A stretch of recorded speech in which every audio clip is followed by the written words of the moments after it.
Psalm 100 from the Paleo-Hebrew Scriptures.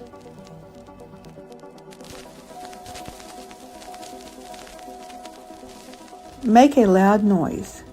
Shout for joy unto Yahweh the ever-living. Go to him before his face with a ringing cry of joy. Know him intimately and completely, for he, Yahweh the ever-living, is El-Hayam. He has fashioned us, working by labor to produce us, and not we ourselves. We are his people and the small cattle of his pasturing. Go to him, and to his gate with confession, thanksgiving, praise, into his enclosure with hymns of celebration. Cast forth praise unto him, kneel and place a gift before him. Prosper his name. For Yahweh is beautiful, kind, upright, fair and agreeable. His hasad, desire and mercy, zeal and kindness, endure unto time of long duration. For as far as the eye can see or perceive, to the edge of the horizon and beyond, and his faithfulness circles from age to age perpetually.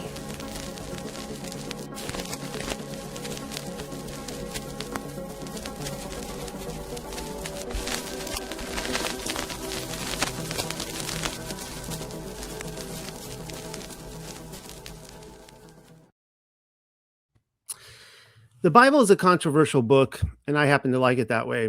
In fact, the worldview found in Hebrew scripture is so far removed from modern culture, particularly sexual culture, that a person would have to have a chronic migraine to read it and think it advocates their 21st century culture, assuming it aligns with forward thinking. There is a root cause of the disease, and it's cognitive dissonance. My name is Noel Joshua Hadley, coming to you from Charleston, South Carolina. Yah willing, we're about to make abortion illegal here any given week.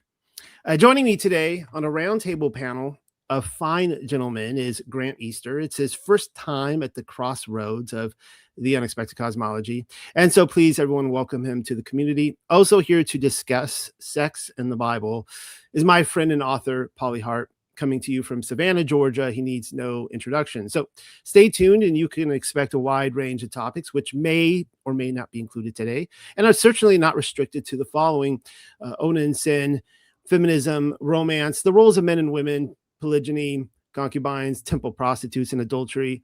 I told you this would be controversial, and some of you know you like it that way too. You know, a little discretion out there for all the parents out there as well. If you're at work right now, you might want to put those, you can see Pauly over here. He's got his headphones on. So he doesn't want his wife overhearing what we're talking about.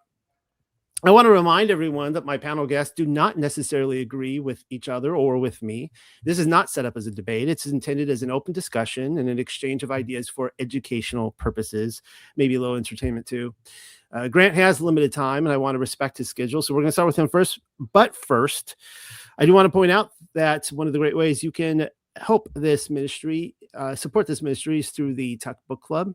And that's, of course, through Patreon. There are links underneath. Every single dollar you give to this ministry, whether it's 5, 15, 30, 50, 75, 100, 150, whatever, every single month, we give back to you the same amount in store coupons and gift certificates for our own book publications, any of our vendors. We have just a wide range of health products, teas, all sorts of stuff, and it just helps the community. So it's an excellent way. And also, if you want to help sponsor the Paleo Hebrew Scriptures, our translation of the first time in the last 2,000 years that I know of that the Paleo Hebrew Scriptures have been translated. This is like a 10 to 15 year project. This is only going to be done through a sponsorship from viewers like you. Please help us out, and that'd be much appreciated. Thank you for being here. I'm going to start with you, Grant. How are you doing today? I'm great. Thank you so much. Thanks for having me. Well, this is all because I did go back to Facebook in the last month or so.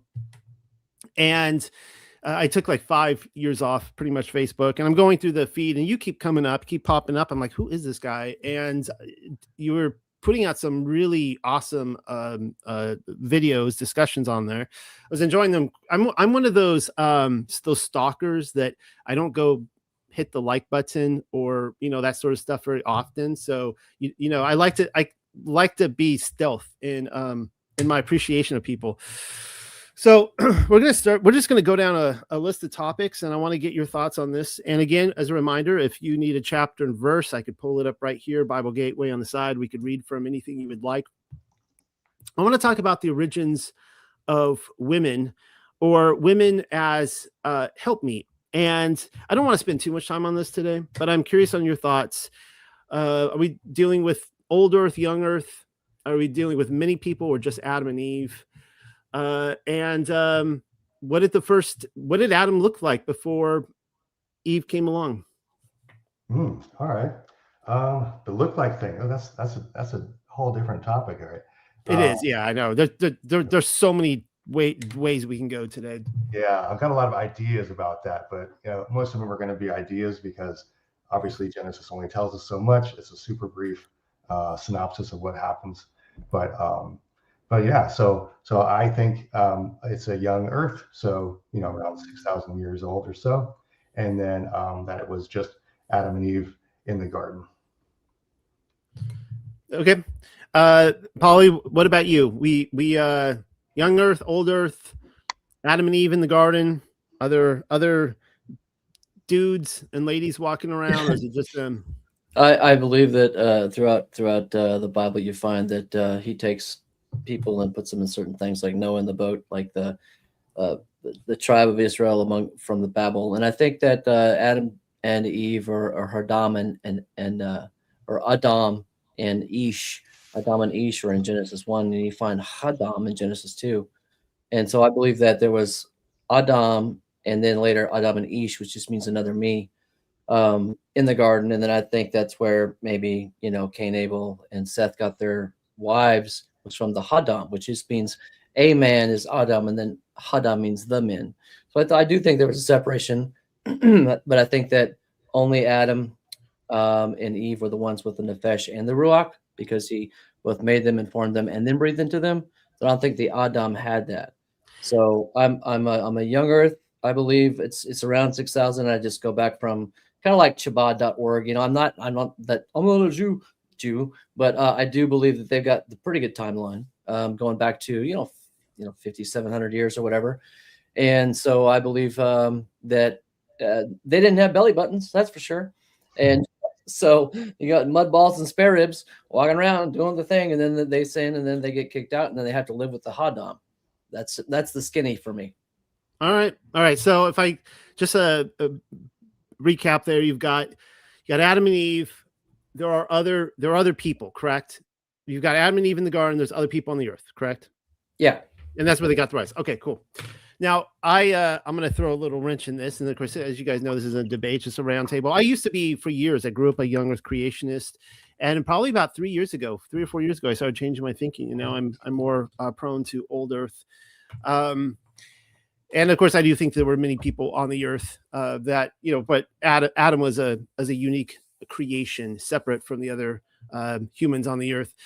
But okay, let's talk about really quickly, just define what does a helpmeet mean to you? Was it just the side he took out was a rib? But when Eve was pulled from his side, what does that mean to you guys to be a helpmeet? Yeah, it's somebody to help him out. And later we're told that that she was created for him.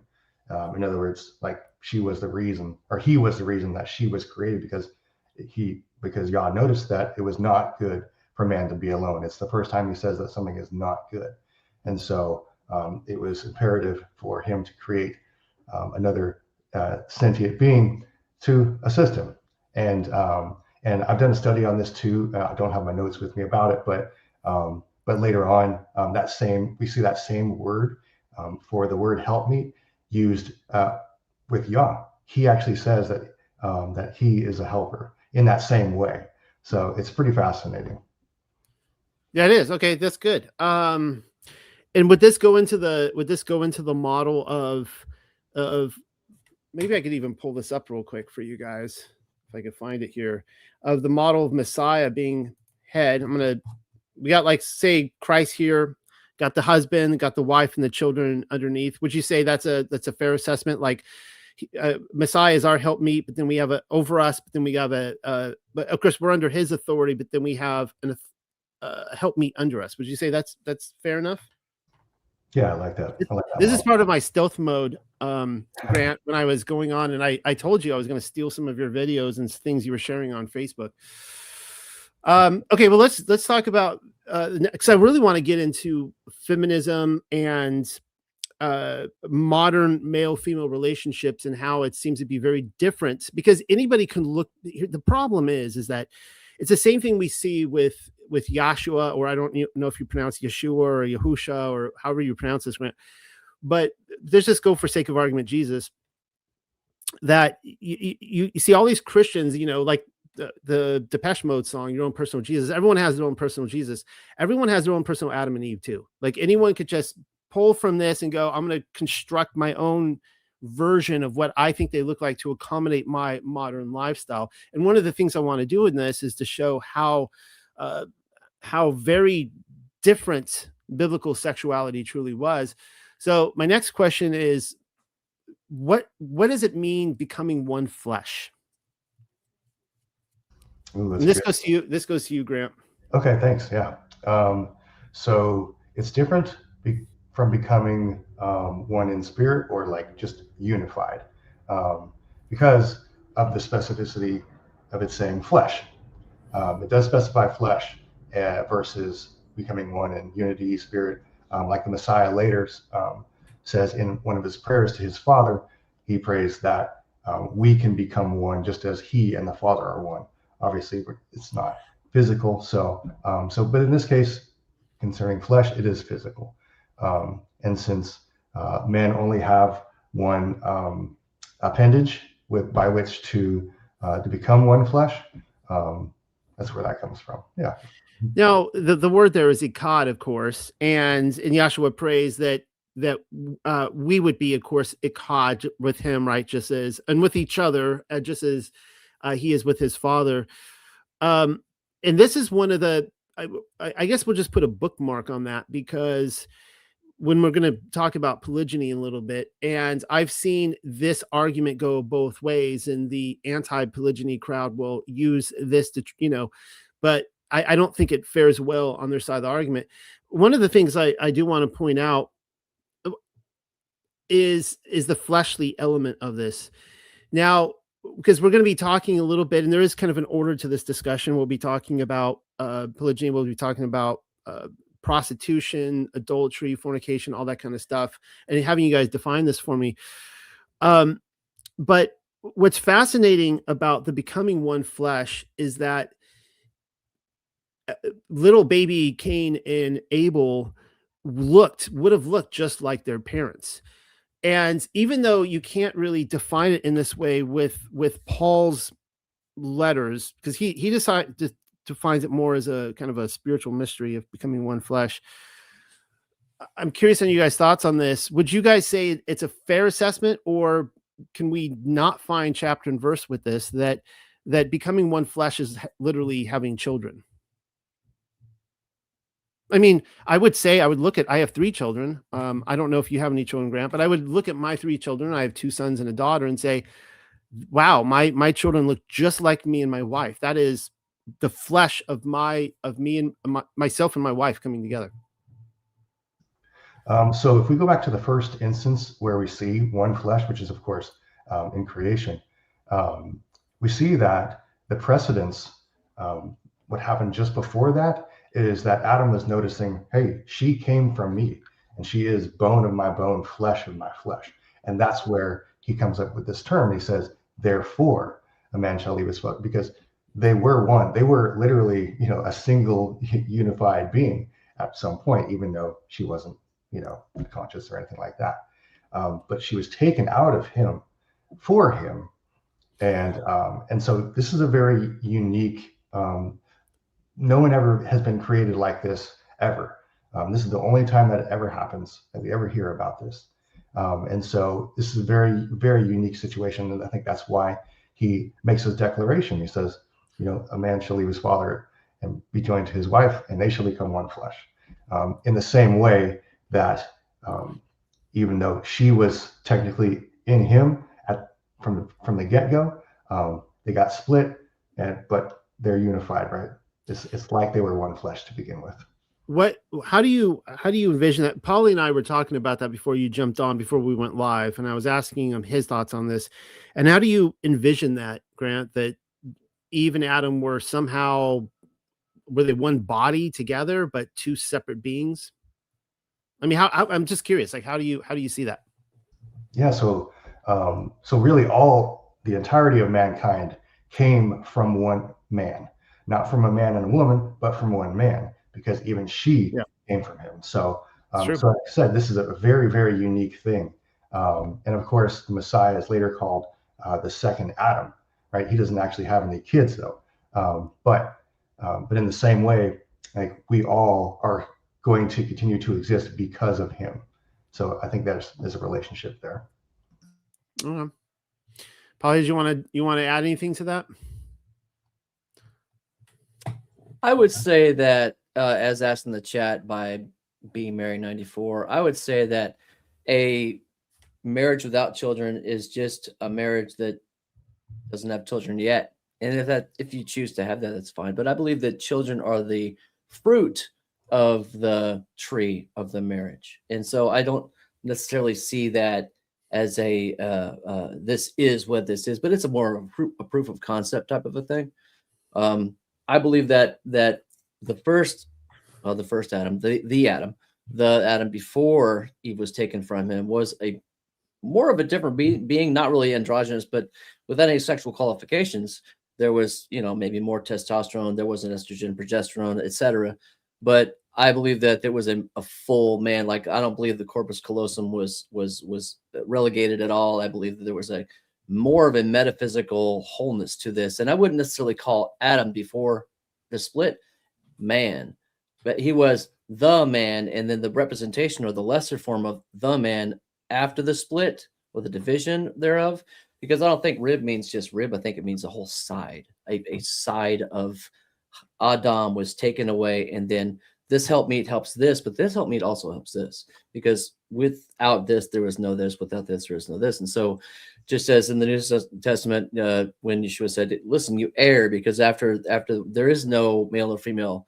And so Noel asked me the question. He says, so what am I after I die? Am I a male or a female? I said, you're the most null essence of the null you were created to be, without sexual representation.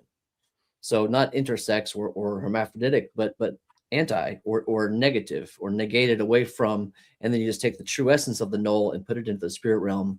And that would be, so I believe more so along the lines of that. I'm just a guy with opinions, but we can take the Bible verses and we can say this is this and this is this, but we parse it down. It still can be confusing, and there's always different interpretations. So I'm pretty open-minded about it, but hey, we don't know anything, right? We're all wrong. We're all going to figure it out later. So we just have to be humble and keep looking. Okay, that's fine. So of course, I have a very different opinion. Those are fighting words, guys, but that's okay. This is all the warm up, because I really wanted what I wanted to break into was talking about modern relationships and particularly feminism. I have put out there many times that I have rarely ever met a woman that was not a feminist, ever. I'm talking most conservative religious women. They are feminist, because when women will brag all the time and say, I'm not a feminist. I mean, like, well, that's nice. Maybe you're referring to like modern feminists, like purple haired, LGBTQ trans feminists. But what about 1970s feminists? Oh no, I'm not well, okay. Well, what about a suffragette? Right. Let's just go all the way back. And my personal opinion on this is that the assault on the family, and you can trace it back, it started, and I'll say this again, people will be like, unsubscribe. They're going to be clicking the button right now. It all began with giving women the right to vote. All went back to the suffragettes. And the thing is that with my own relationship with my wife, we've been married a quarter of a century now, almost, I think about a year off from that or whatever. I don't know. I lost track of the time. I can tell you the day we got married. I just have the years I've just stopped counting, but we were married into a lot of we were always conservatives, but we came from California, and we were just married into a lot of those lies of feminism that we have had to break down through the years. So I'm going to play this video clip, and this comes from your channel, Grant. Let's see if I can find this here. Hopefully I'll play the right one. I have a couple here, and see what actually this is on. Okay. No, before I do that, I'm going to just ask you guys that question. You can totally disagree with me on this. What do you guys think about women getting the right to vote, or feminism in just general? Would you agree with me that most women you encounter have feminist tendencies? You can disagree. Yeah, no, I think generally speaking, the culture is leaning towards, feminine over masculine, i.e. female over male. That's kind of where our culture on this side of the world seems to be headed. I don't know. I don't know if I could trace it back to a particular point, although it's very interesting It, to yeah, consider the voting piece. yeah, feminism is ultimately ultimately rebellion against men, and the road leads it inevitably always leads to witchcraft. Like feminists just turn, when you go full feminist, you start going witchcraft. And so the thing is that originally with the suffragettes, is what a lot of people don't realize is that actually a lot of men didn't have the right to vote. It didn't start out that way. You had to be like a landowner, things like that, right? It wasn't just, they didn't hand it to anybody, but most women were against the right to vote, and the reason being is they understood that when you enter a family, that the man is the head of the household, and that he is making decisions for the family.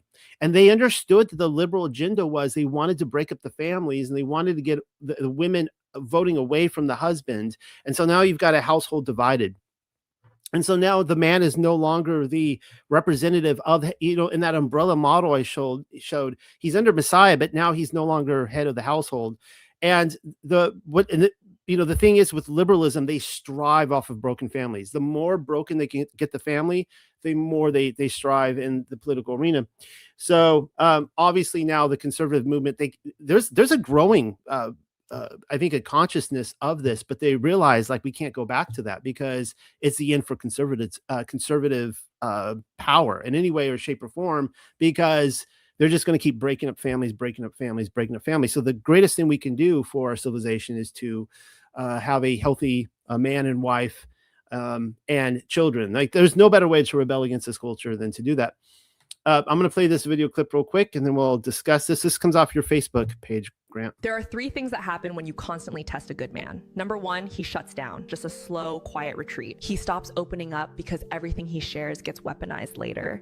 He stops trying because nothing he does is ever right. Women sit there wondering where he went, but he didn't change. He just got exhausted from constantly proving something you should already know. Number 2, he questions your feelings for him. When you pull back to see if he'll chase, when you create distance to measure his love, you're not making him want you more. You're making him wonder if you even want him at all.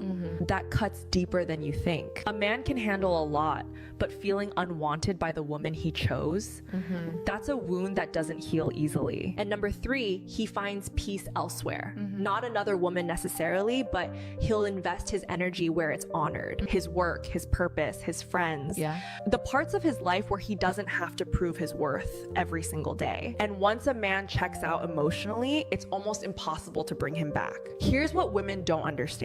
Secure men don't move from insecurity, they move from conviction. They give their energy where it's appreciated, where it's reciprocated, where it's safe. So you can keep testing, keep playing games, keep pulling back to see if he'll pursue. Or you can be the woman who makes home undefeatable, the one who loves him without conditions, who shows up with consistency, who doesn't weaponize his vulnerability. Because men don't leave peace, they protect it. I mean, amen, right? Amen, sister. When I saw that, I'm just like, oh my goodness, that made absolute sense. I want to hear you talk about that, Grant. What are your thoughts? Sure. Yeah. I mean, this process of the feminine overtaking the masculine, or female overtaking male, is completely inverted, right? This is the exact opposite of what Yah would want, but this is what happens over time. Like I had 2 marriages, and both the same concept happened. I'm supporting, I'm giving, and I'm loving, and the problem is this happens over time. So it's these micro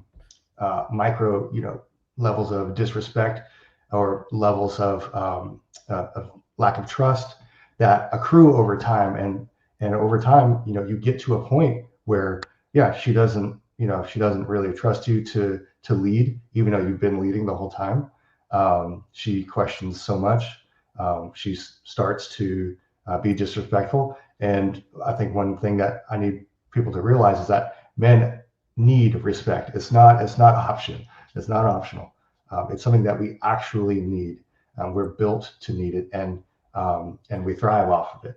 And, yeah, go ahead. I've told my wife this over the last 25 years that, yeah, like the number one, like that if I get like angry and agitated, it's because I feel disrespected. Like every single time. That video, when you showed that on Facebook, I actually had a conversation with my wife afterwards. We were talking about this, and I was explaining to her that men get a bad rap for being, like workaholics. And I was telling her that, like, no, men want to conquer. That's what men want. They want to conquer. They want to achieve. They want the prize. And if a man, it's women don't get this. They don't think of it in this way and men do. Men totally get this. Like if men are like off at work all the time working, it's maybe because they feel like home they can't win that battle. Like it's an unwinnable battle.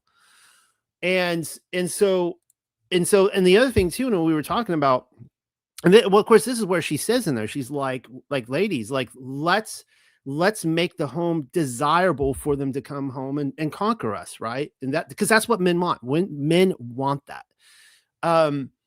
And the other thing too in there was that what she was talking about, how women test men all the time and they pull away, and if you love me, you're going to pursue me, and men are just like, dude, I already chose you. You're my prized trophy wife.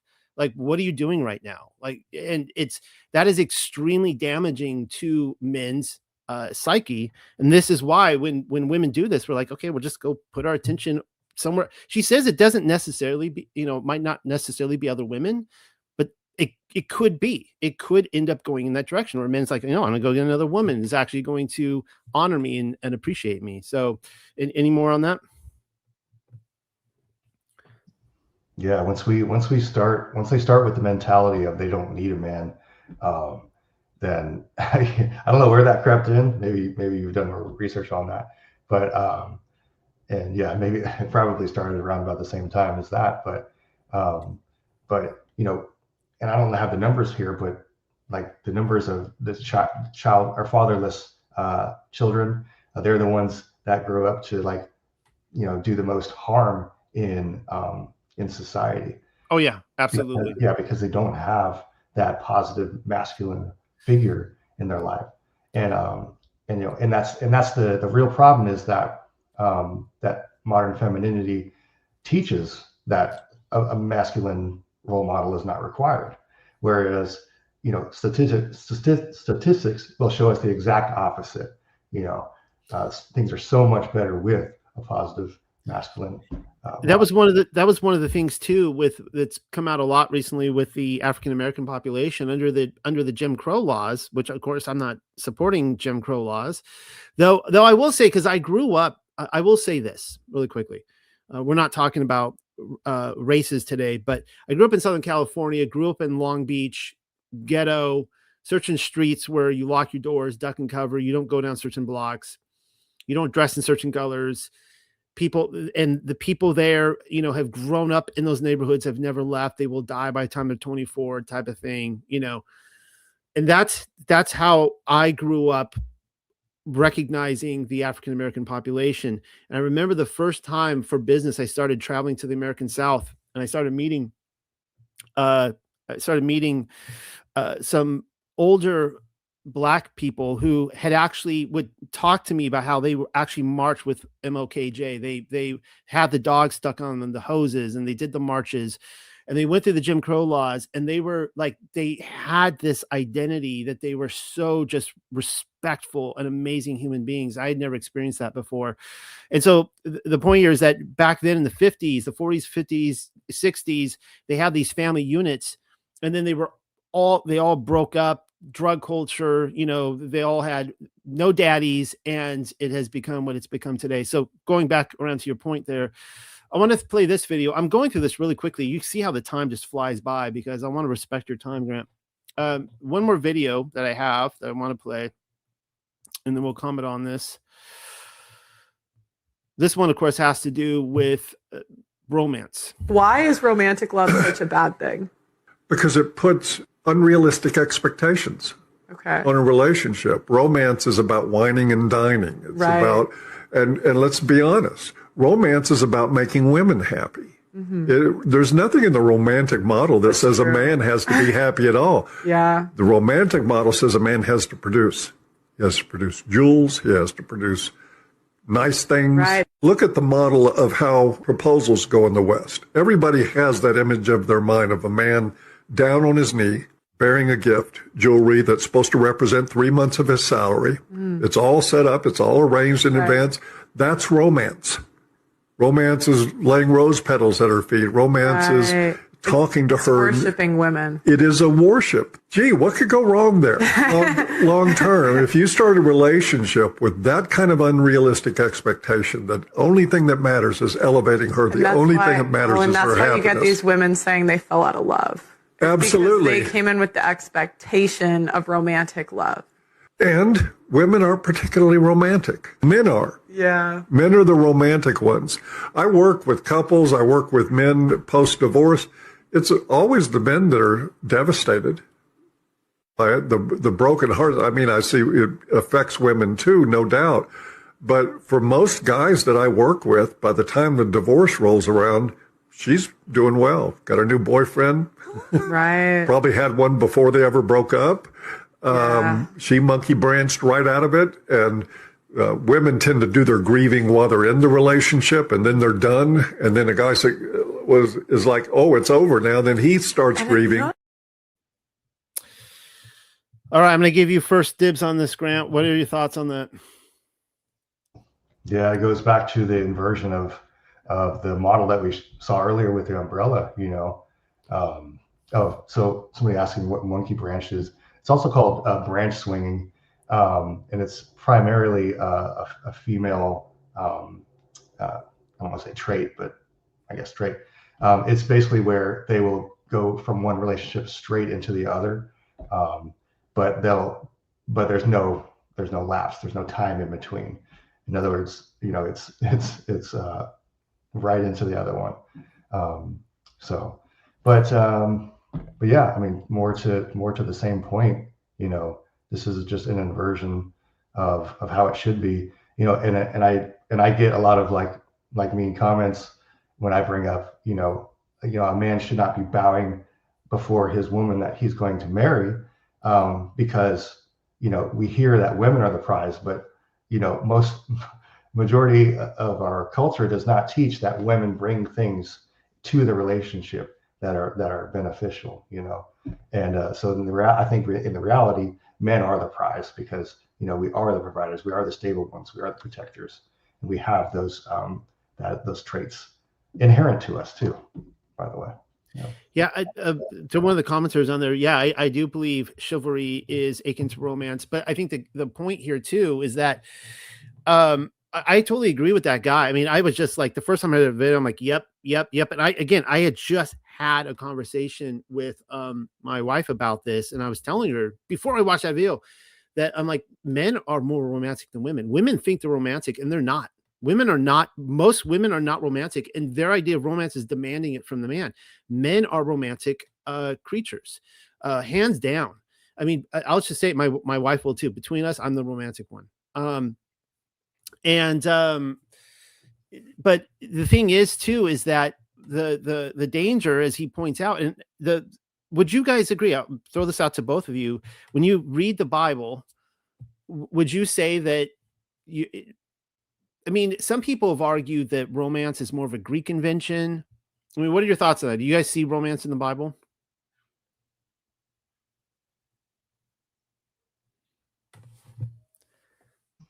I don't know. I mean, I don't know what. I mean, was Abraham when Sarah was calling him my Lord? Right now, it's the opposite, right? It's like men have to call women my queen, but in modern times, but in the Bible, the women are like my Lord, right? I mean, was Abraham putting rose petals down on Sarah's bed and like my lady, me lady, like what did it look like? It wasn't an investor, I'll tell you that. It was all about politics there.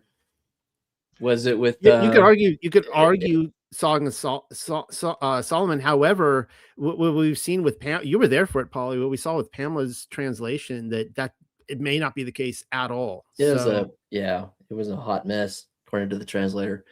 But even then, you did have the woman romanticizing the idea of the lover, and then you had the man pining to the sky. Oh my, her breasts are twin gazelles dancing among the lilies. I've memorized that one. Just they both fallen over each other in certain poetic, ways. But coming out like it, was it Ruth or Naomi uncovered the feet? There's some innuendo with that. Like that's uncover the feet. Whoa, hey, whoa, no ankles around here. It's a Baptist church, or whatever.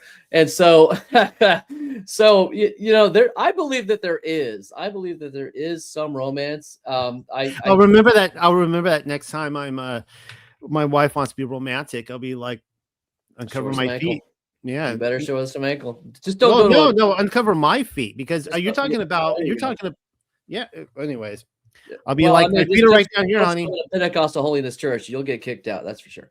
But no, I think that there's some semblances there, and I think that Yah was gracious enough to us to say there is romance. Here's a book for you. So He gave us Song of Solomon, just to get across the point that hey, sex and this is just my opinion, but sex is supposed to be fun between one man, one woman. But I'll go ahead and give you the floor, Grant.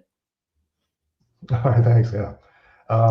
Romance. So we also see Isaac's servant who was sent to go get Rebecca, his servant, and this is all obviously by proxy because of his servant. We do see that he gives her bracelets and a nose ring. I suspect those were more sort of dowry type of items, but that's something. The other thing in that video that was spot on, and I've seen you talk about this, Grant, is that men will mourn the loss of a relationship faster than women. That's where the as you said, the monkey swinging comes in from. I observed that back in my high school days, like 30 years ago, where you would see that the beautiful women, they break up and there's like, you get like a 4-hour window, like you find out about, and all the men are scrambling to get, and then like she's with another guy by the end of the day. You're like, what? And you were like, I was taking a bathroom break and I didn't even get to go talk to her, that's how fast it would happen with these women. But men they will go through a long process of grieving, sometimes for years. And we actually see this with Yahuwah's character. And I don't know if you know that, Grant, but when I say Yahuwah, I'm pronouncing the paleo, but I'm not a sacred namer here. But I don't know if you say Yahweh or Yahuwah or Yahweh, however you want to pronounce his name. But we see the same thing where he is mourning for Israel. Like Israel as the whore has just moved on to other gods. And he's like, no, I have you inscribed, like your names. I have not forgotten you, and I'm still mourning you. And so we see him like a typical male, really going through that same sort of experience. Yeah, I don't have really any evidence to back this up other than like people's experiences, but yeah, men in my experience tend to hold on to that love for much, much longer. It really doesn't dissipate at the level that it does for women, at least not in my experience. Yeah. So I'm going to go through with the time I have left with you, Grant. We got about 20 more minutes. See how fast the time flies when you're having fun. I'm going to go through some of these things you have shared on your page, these quotes. This comes from, I don't know who Lisa Britton is. Maybe you know who she is. I saw that I pulled a couple quotes from her from your page. She says, and this is absolutely correct what she's saying here, that proving that men are homosexuals, gay men actually prove that men are more romantic and they are not the problem in marriages. Statistics reveal that women initiate the vast majority of divorces in heterosexual marriages. While societal discourse frequently asks what's wrong with men, and that's true, right? That's like everything. Men are the problem everywhere, in every movie, if you want to watch a chick flick, and maybe the chick flick's about the woman getting married, and I could always see in the plot line, like they're going to tell you she's marrying the wrong man because he's not as into the wedding as she is. Like, she's like, and he's a little distant about it. And for women, that's like, ooh, this guy, but anyways, while societal discourse frequently asks what's wrong with men, more research highlights a pattern. Gay male couples have the lowest breakup rates of all couples, while lesbian couples have the highest. Maybe we should be asking more questions about women and their issues with commitment. Now, I just want all the ladies to know out there that this is not, we all love women. I love my wife very much, and I'm not here to batter women, but I think what we're attacking, hopefully nobody thinks we're attacking women, and this is a woman saying this. She's absolutely correct, but we're attacking the societal idea that is pushed on us, that it is, all the programming that people have, the women have, the men have, that are completely incorrect. Do you have any thoughts on this, Grant?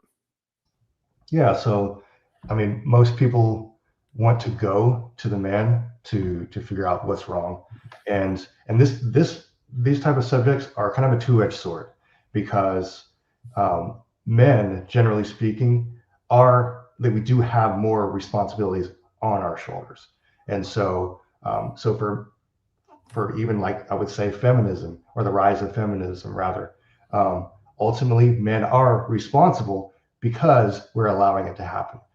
It goes back to that umbrella model again, because it's our job as protectors to kind of stave off this type of stuff, things that are going to be harmful.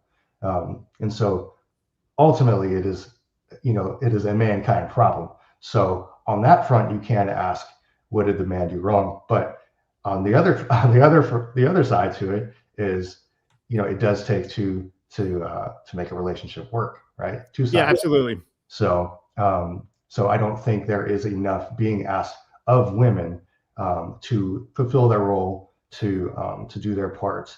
And obviously, we could probably go on and on about accountability and lack thereof in women compared to men. But I think that's a massive factor. Well, let's look at this next one. This comes from the Transformed Wife. I've actually asked just recently the Transformed Wife to come on. Hopefully she will one of these weeks. She looks like she has some great commentary. She says, women often claim that if their husbands loved them as Christ loved the church, they would have no problem submitting to them. Man, I grew up with this. Oh my goodness. I grew up in churches where men are the problem, and women would complain about this. But then look how she follows up here. She says, well, women, Christ loves you so much, he died for you, yet you are unwilling to submit to Christ and live in submission to your husbands as he commands. Ooh, that digs deep. Thoughts, Pauly, Grant, either one of you? So we're actually all supposed to submit. Sorry, Pauly, if you were going to go. Well, yeah. And that's the real trick is we don't often think of men needing to submit, but men absolutely do need to submit.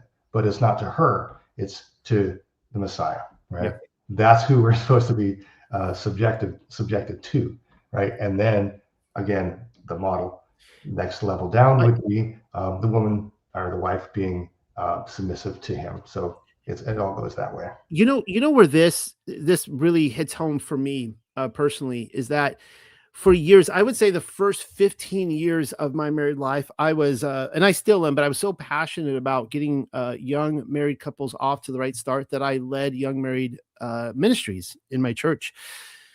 And I was always really frustrated with the material, because the material was not so much of like this. What she just said, the Transformed Wife, was nowhere in there ever. It was never taught. It wasn't like, okay, men, you submit to Christ and then women submit to your husbands. It was not, that was not what was taught. It was men submit to Christ and submit to your wives.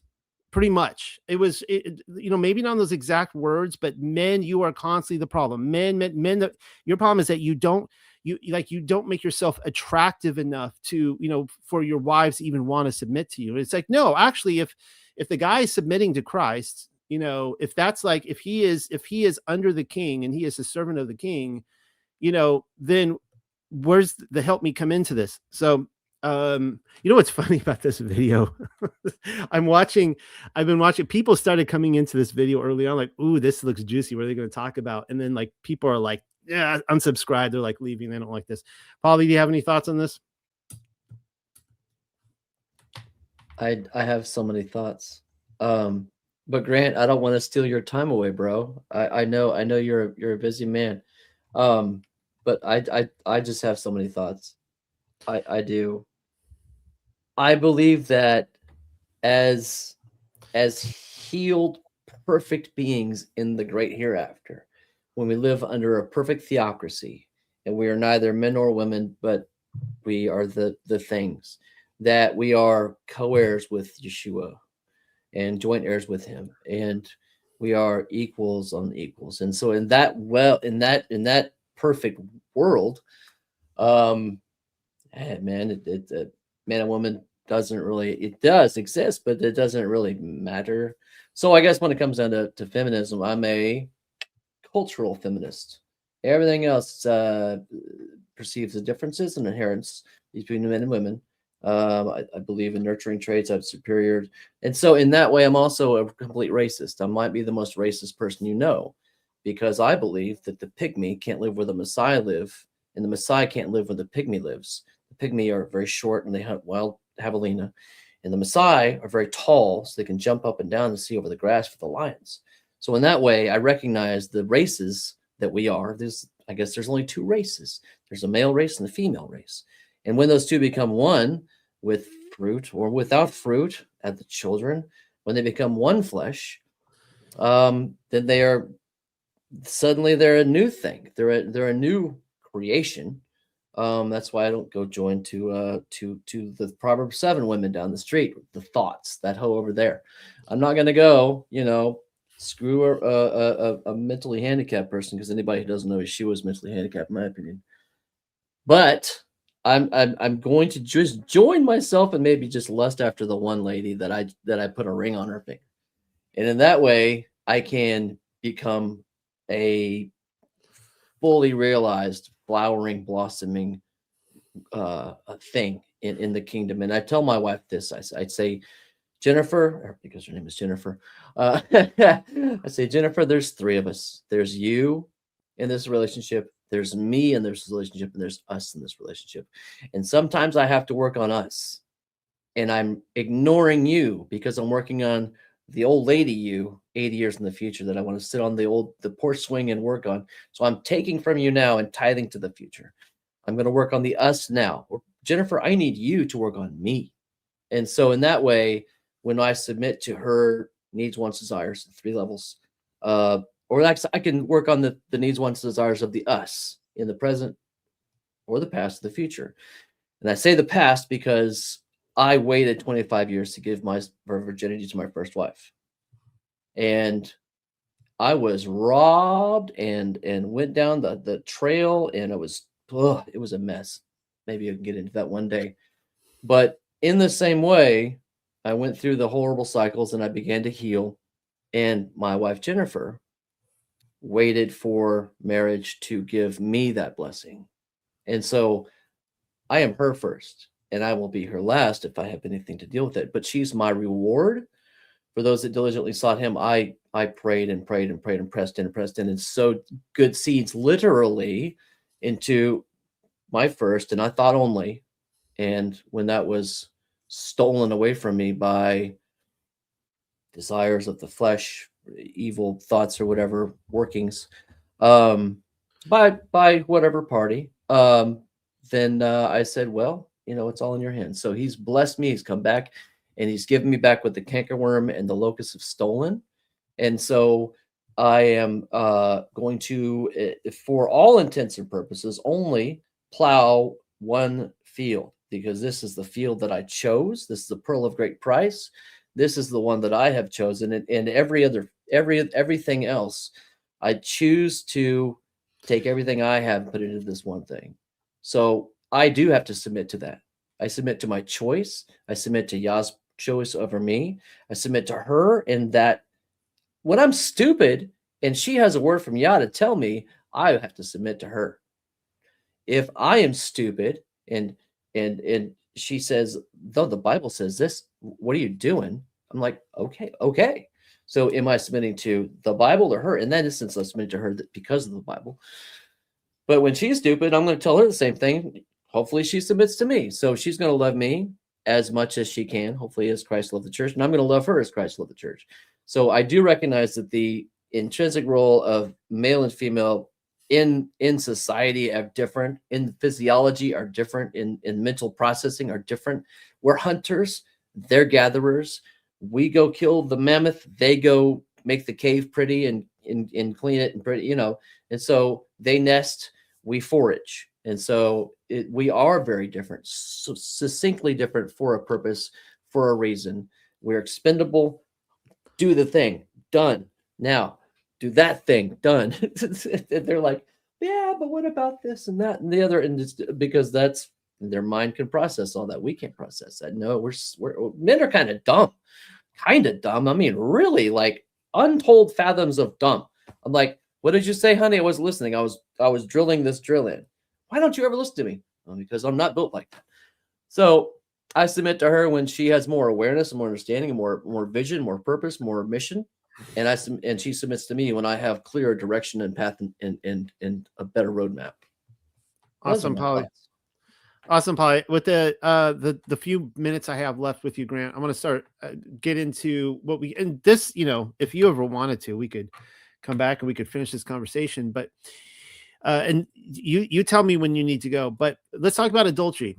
I brought up, of course, Exodus 20:17 here. We can read this, but what are your thoughts? How would you define adultery?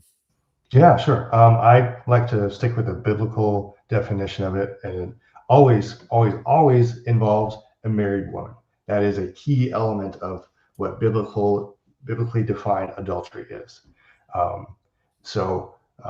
Obviously, for adultery, it would take a third party, right? Because if she's married to her husband, their interactions are not going to be adulterous. However, once that married woman interacts with another man, and it doesn't matter if he's married or not. The Bible never specifies his marital status. But as soon as they have intercourse, then that is the biblical definition of adultery. Right. Now, this is one of those things that obviously I've stated a few things because it's one of the biggest enemies for me is feminism. And as soon as I start attacking that, women everywhere get insulted at that. But this is another thing that where people really dig into this. And I've been in this debate for 10 years now. And every single time you just read it right here, the 10th commandment, Exodus 20:17, the way it defines it is just as you explained it. And people are like, no, I don't care what that says. If a married man has sex with a woman that's not his wife, that's adultery, but that's not what it says. So would you agree with that? Pauly, would you agree with that? With Grant's definition, would you agree? Yes, no, yay, nay? I don't know. I think according to the 10th commandment, you can have adultery in your heart. There's that possibility. You can have adultery with the donkey. So is it a third party? It could be. No. Okay. Oh, you're talking about bestiality here, right? No, I'm talking about sex with anything that's not your wife. I'm talking about a hole in the ground or your hand. Okay. But but so you would define bestiality as, I mean, that's an abomination, but would you put that in the same category as adultery? I mean, I don't know what the Hebrew word is. Okay. So, I mean, that's just ignorance on my part. But if I'm gonna orgasm to anything that's not my wife, that's it. That's the adulterous act or whatever. Okay. And Grant, clarify your position just so we're all clear. What would you say? I mean, what would you say? This is not a debate, just an open conversation. What would you say to that? Let's see. Yeah, I mean, I don't even think that orgasms specifically are even defined in the Bible. Obviously they exist, but so I don't know if I would ever use that as a factor to biblically define it, because that's very muddy water, I think. Yeah, I mean, yeah, and bestiality it's its own thing. It's its own set of commandments.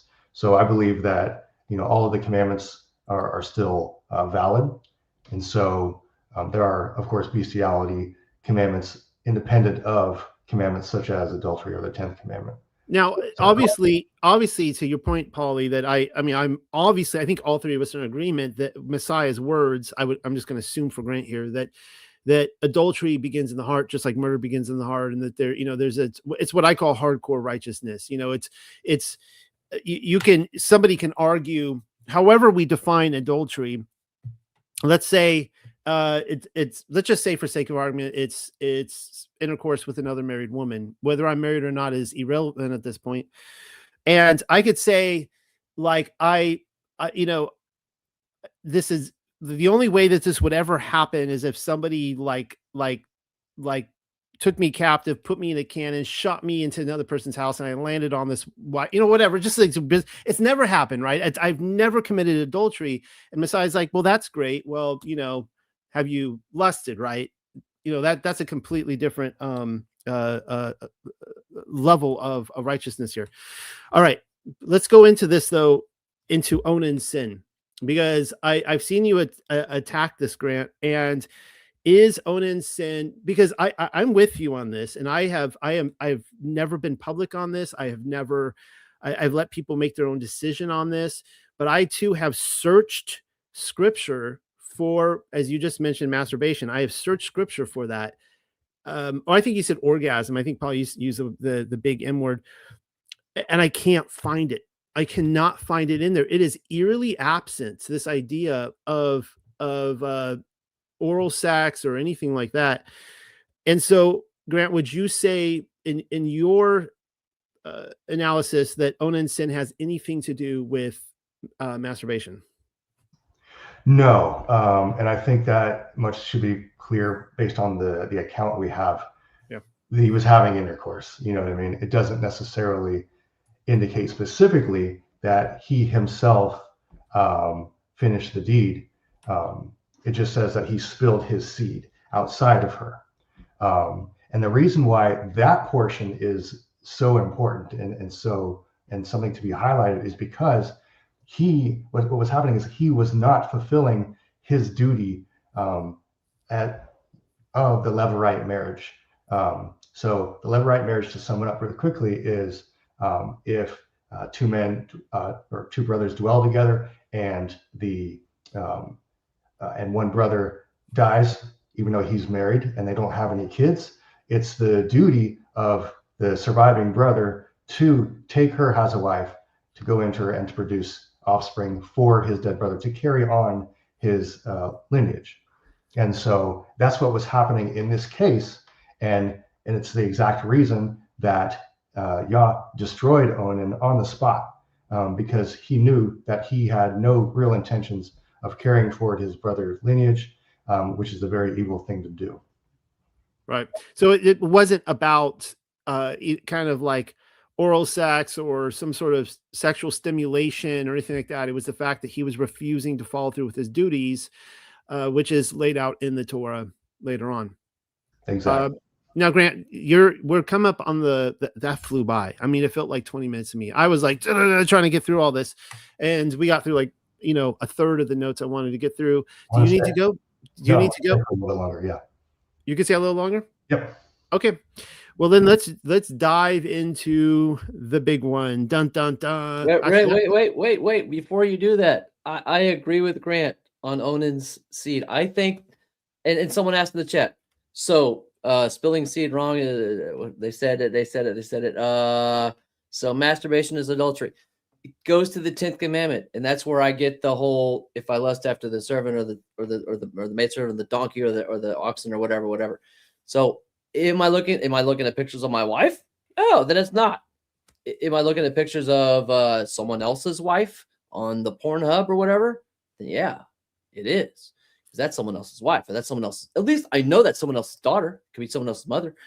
So that's where I go with that. And I think honestly, if I am thinking about my wife, looking at pictures of my wife, she's standing in front of me or whatever, and I'm touching myself, that's cool. That's cool, man.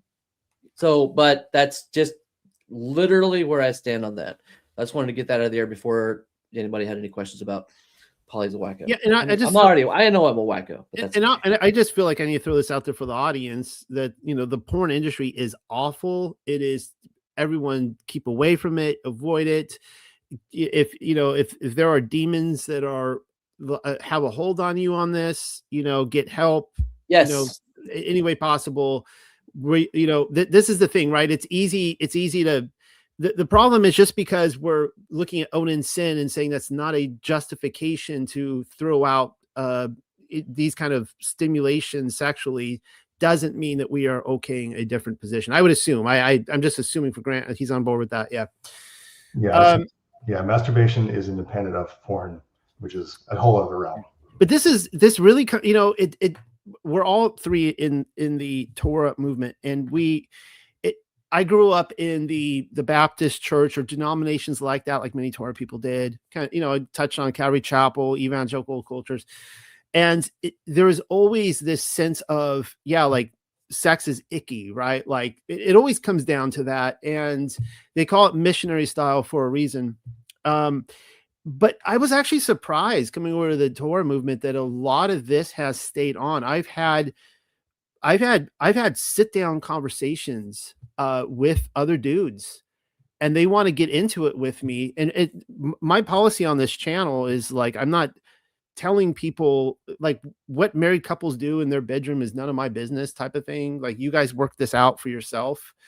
But I've had dudes sit down with me and they'll be like, so it goes in every time, right? And I'm like, what are you talking about? And you're like, you don't orgasm outside of her, right? I'm like, wait, what? And they're like, no, you better make sure that it goes in to the right hole every time, or it's sin. I'm like, where does it say that? And they'll point to Onan sin. I'm like, that's not what it's talking about right there. It is the most ridiculous thing. I hope you're not trying to segue into sodomy. What's your segue, bro? What's my segue? Yeah, polygyny. Okay. Right. Real quick, before we go on to polygyny, may I make two points? Number one, I was taught by a tantric educator. I want to say educator very loosely about ejaculation, where if you push up on your CV tube, you can ejaculate into your bladder, and it's very unhealthy, but it is possible, and it's just a change in it's on your between the thing. And so and secondly, and I just thought that was like, well, is that sin then? Is ejaculation sin? Because anyway. Secondly, I would like to give a warning, because I had a spirit of pornography cast out of me at age 14 by a preacher, laid his hands on me and had a demon talk out of my mouth. It said, leave us alone. Yeah, no kidding. Wow. My mom and dad could testify about that one.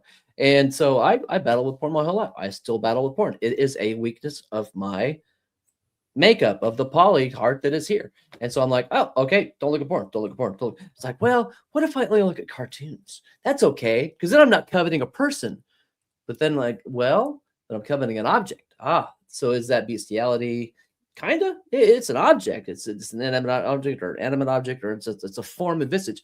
Now I'm breaking the second commandment, because I'm worshiping and I'm in my heart. I'm lusting after an inanimate object that is an idol of something else. So I'm breaking 3 commandments at once. Oh no! So I just say, you know what? Save your pee-pee for your wee-wee, for your wife in the bedroom. Just leave it alone. Just don't do it. It is, and Solomon is, someone put the reference up in there. Do not stir up love before it's time. Don't stir up love before it's time. And the promise I made when I was 16 years old in that men's meeting, that I would save myself for marriage, should still hold true. I should still save myself for marriage. Should save all of my emissions that are below the nipple, for the bed, for the wife, for the one that I have chosen to be with. And I don't want to talk about Onan seed anymore, but I just wanted to get that out there. Those two things. But secondarily, most importantly, pornography is sin. Pornography rapes the mind. It rapes your mind, and it does. And for the longest time, and Satan hated that car. I had a bumper sticker on my car that says pornography rapes the mind. And I forget where I got it from, probably from Cornerstone Festival in 95, up in Bushnell, Illinois. And I loved that sticker. And I used to get hundreds of stickers of that, just pass them out. It was, I think it was Jesus People USA that give out those stickers for free, but it was great. And I loved it. And, but Satan hated that message. He did. But if you want to ruin your mental stability, go watch porn. If you want to have a healthy, godly relationship between you and your quiet time, don't watch porn. That's the best two pieces of advice I could give to this whole world. Anybody that ever watches this video, please come to 1 hour and 5 minutes and hear the best message ever. But anyway, I love you guys. And it destroys it destroys intimacy with your wife. It does so much damage just everywhere. So yeah. I've never done, I guess, don't do porn or don't do drugs video before. Maybe I should do that one of these times. Don't do drugs. Now you have. At the 105.36 mark. All right, so let's move on to polygyny. This is another one that is, hotly contested, and So what are you guys' thoughts on this? Both of you. Grant, you first. Okay. Nay, is it sin? Is adultery to take more than one wife? Okay, no, it is not sin. This is never defined as such. And we actually see contrasting views on it based on whether or not, based on polygyny itself and then actually adultery. A lot of people think polygyny is adultery, but that's because they're using an incorrect definition of adultery. Well, okay, so I mean, we all see examples. Okay, so this is where I started out this video saying everyone has their own personal Jesus and everyone has their own personal Adam and Eve too. People don't usually say that, but I see that all the time because I see people using Adam and Eve to define a lot of justifications for lifestyles. I've seen, the nudists will do this, right? I mean, just everyone has their own personal Adam and Eve. And I see a lot of people saying that polygyny is wrong on the basis that Adam only had one wife. Thoughts? Yeah, that's the argument typically. It's the number one argument. Yeah, how do they word it? They say it is basically they say it's the model, right? Which there's nothing wrong with that, you know what I mean? And it's a great model, a man and a woman versus a man and a beast, or a man by himself, which we were told is not good. So these are all good things. And but again, going back to the differences between us and Adam and Eve, none of us were created in that way. Eve was called the mother of all living, and we don't have more than one of those. So otherwise you can't call them mother of the living. And kind of like a clown car. I mean, if Eve is pulled out of him, it's like, how many women you got in there, dude? Right? So pull out one woman and that's it. So if it's talking about ribs, which there's speculation on whether or not it's specifically talking about a rib. But if it is, we're built with 24 of them, and they grow back. So my point to that is so there was a point where Adam was not supposed to go along with her plan to eat the fruit of the knowledge, or fruit of the tree of the knowledge of good and evil, right? He should never have done it. She should never have, obviously. But what would have been his correct course of action? It would have been to break the bond with the only other human that we're aware of anyway, that's specifically called out in Genesis, and thereby destroying life on earth, right? Effectively. But that would have been the righteous thing to do, for him to say, okay, you're not part of this covenant. You broke the covenant effectively, and obviously definitely broke it with the Creator. So that course of action would have been the best thing to do. And what would have the Creator have done then? Left him alone? No, because he already said it's not good for man to be alone. Pull another rib from the side. And of course, this goes into I know you're a canonical guy. This goes into the Lilith story as well. The idea that he already had a wife before Eve that didn't really work out. And of course, my opinion on this is that had Adam not participated in this fruit situation, that he could have actually redeemed his wife. He still could have, as the head of the household, he still could have brought Eve back in. But let's jump forward. I mean, we know that I'm trying to keep the canon today because there's a lot of extra biblical books that talk about Abraham having multiple wives and Noah and so on and so forth. But skipping all that, we get to at least David. David is a man after Yah's own heart, and he had numerous wives, at least was it 17 or something like that, and then any number of concubines on top of that. Would you say that that is an indicator that he didn't have Yah's heart, at least in those situations, or that he was right on board with Yah's heart? Thoughts? Sure. So the silence is deafening. The Creator never once addresses polygyny alone in the Bible as a bad thing. Never. Yeah. In fact, we see the opposite. He actually advocates for it. And I'm glad you mentioned David, because he is like the prime example. So David already had a number of wives. I want to say at least 6 before Bathsheba. So he was already a polygynist. He was already doing that. And then the Bathsheba incident happened. He took another man's wife, which that is the literal definition of adultery. And you can see the fallout. You can see what happens. Everything bad comes from that point on. And so because of that, Yah, the creator of the heavens and the earth, even tells him in 2 Samuel, I believe it's chapter 12, he says, if you would have asked me, I would have given you more, to include wives. So polygyny alone is... And it's interesting too, when he's approached by, it was Nathan, when he was approached by him, he didn't go like, yeah, like look at all these adulterous wives you take. He doesn't do that. And the thing is with Bathsheba's husband is that as the king, as the commander, he has the full right to put anybody on the front line. He's got to put somebody on the front line, right? He's got to put somebody on the front line.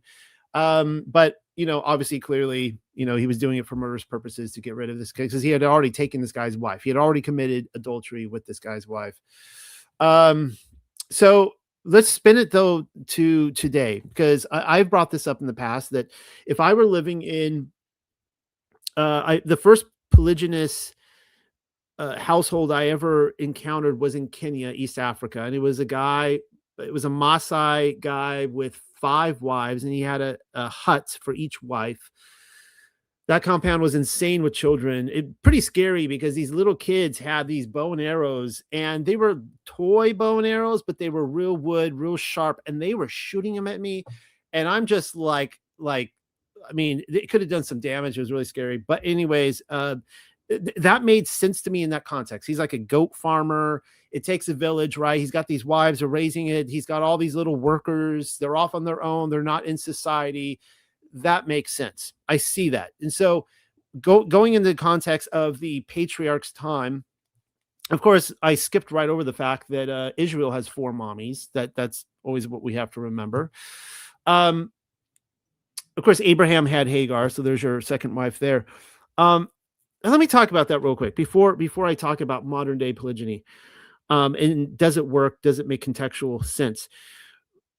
The thing I have observed, and I want to point this out because I see a lot of Torah guys today. They get really excited. They're like, I can have more than one wife, and they start getting really excited.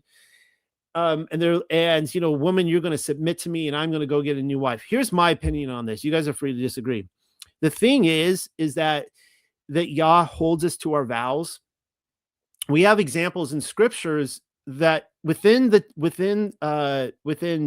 Joshua, Judges, within the Torah, where a guy goes and makes a vow, and he has to honor it, even if it means killing his own daughter. Like he has to honor it. And this is scary, because we don't think of our relationship with God in this way.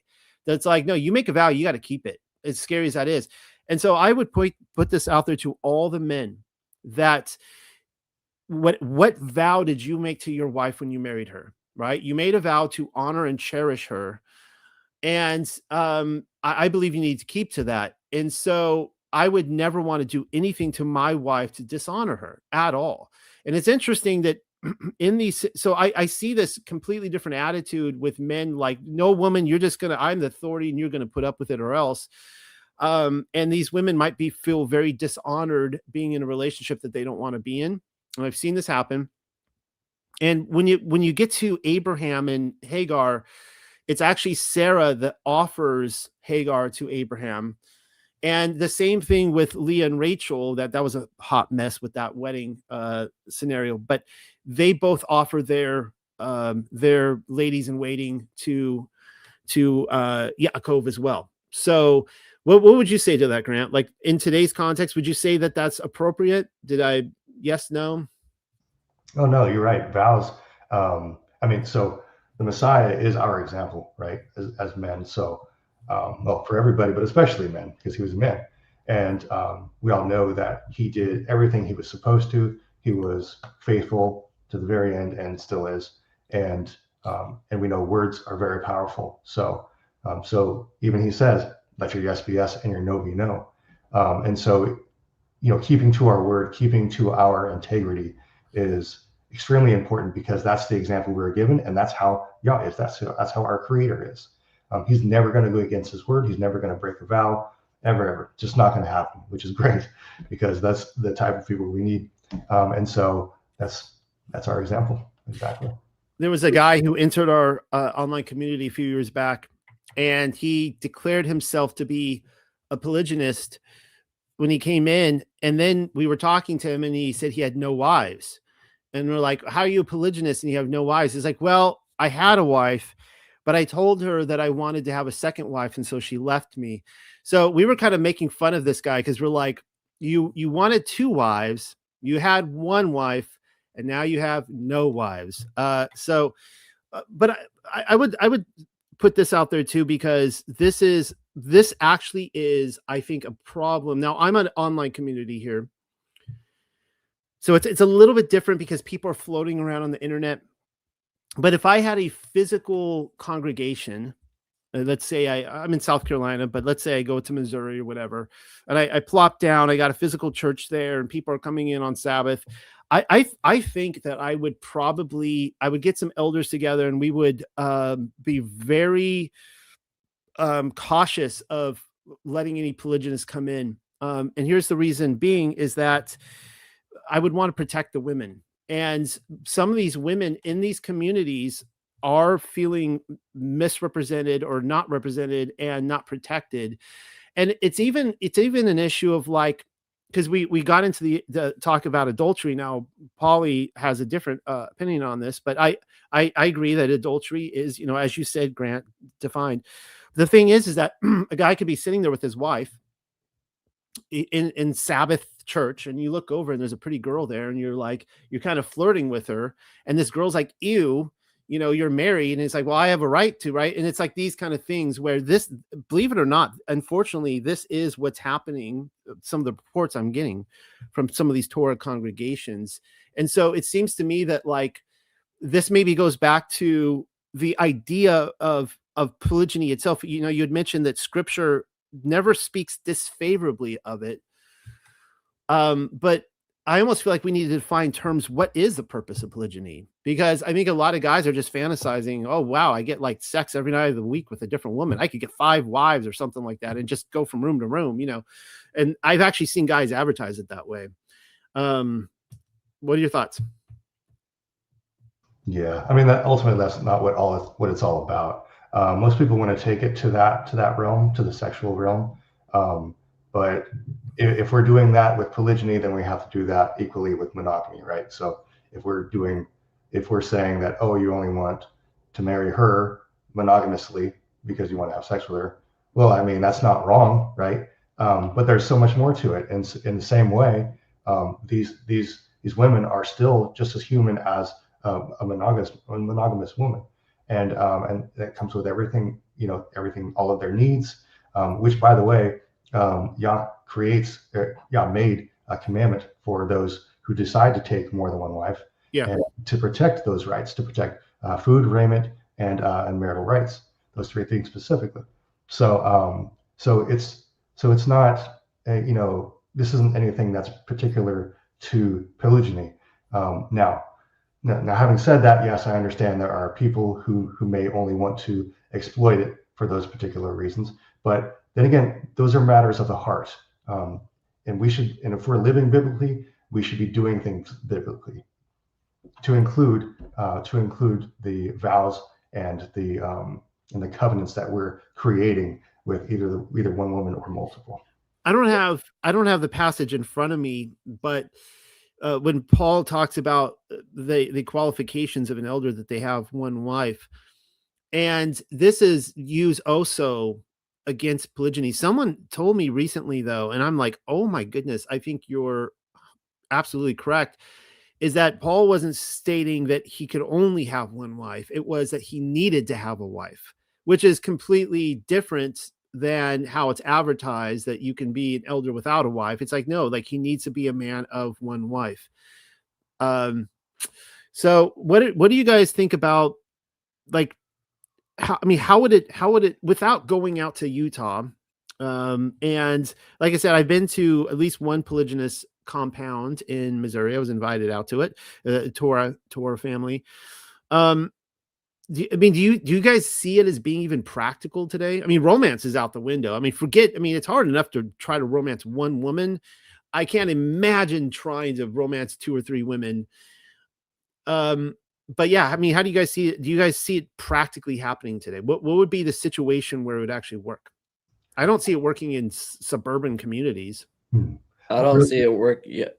Okay. I was going to go back to the Paul thing, kind of just really cover that really quick. Please do. So it seems contextually, I believe what Paul was talking about was that if someone's going to be a bishop and an elder, which by the way, those are unique positions, so it's not all inclusive to all of mankind, but if somebody is going to do that, and again, these are his recommendations, then they should be still married to their first wife. So in other words, no divorces, because that shows that the man can lead. He has those qualities that a bishop or an elder would be desirable, and so and it's a single unit still. There's still a family unit, an unbroken family. So I think that was part of what he was trying to say. Not necessarily that you could only have one, to your point, but that he has to maintain and basically never have been divorced from the wife of his youth, which implies a wife of a non-youth as well. Pauly, what are you going to say? I was going to read you a Bible verse. 1 Kings 11. Hey, I love the Bible. Me too. Oh my gosh, are we best friends? First Kings, I'll bring it up on the screen. First Kings. Yeah, okay. It's 1 Kings 11:2. And this is the command that Solomon disobeyed. These women from the nations of the Lord had told the Israelites, you must not intermarry with them, for surely they will turn your hearts away after the gods. And this is that King Solomon loved foreign women. He loved them ladies. He says, "Ooh, boy, I'm going to make a treaty with you, and you get a car, and you get a car, and you get a car." And he was just like all about making them treaties. But verse 9, he wasn't into the Reubenite women, huh? I don't know.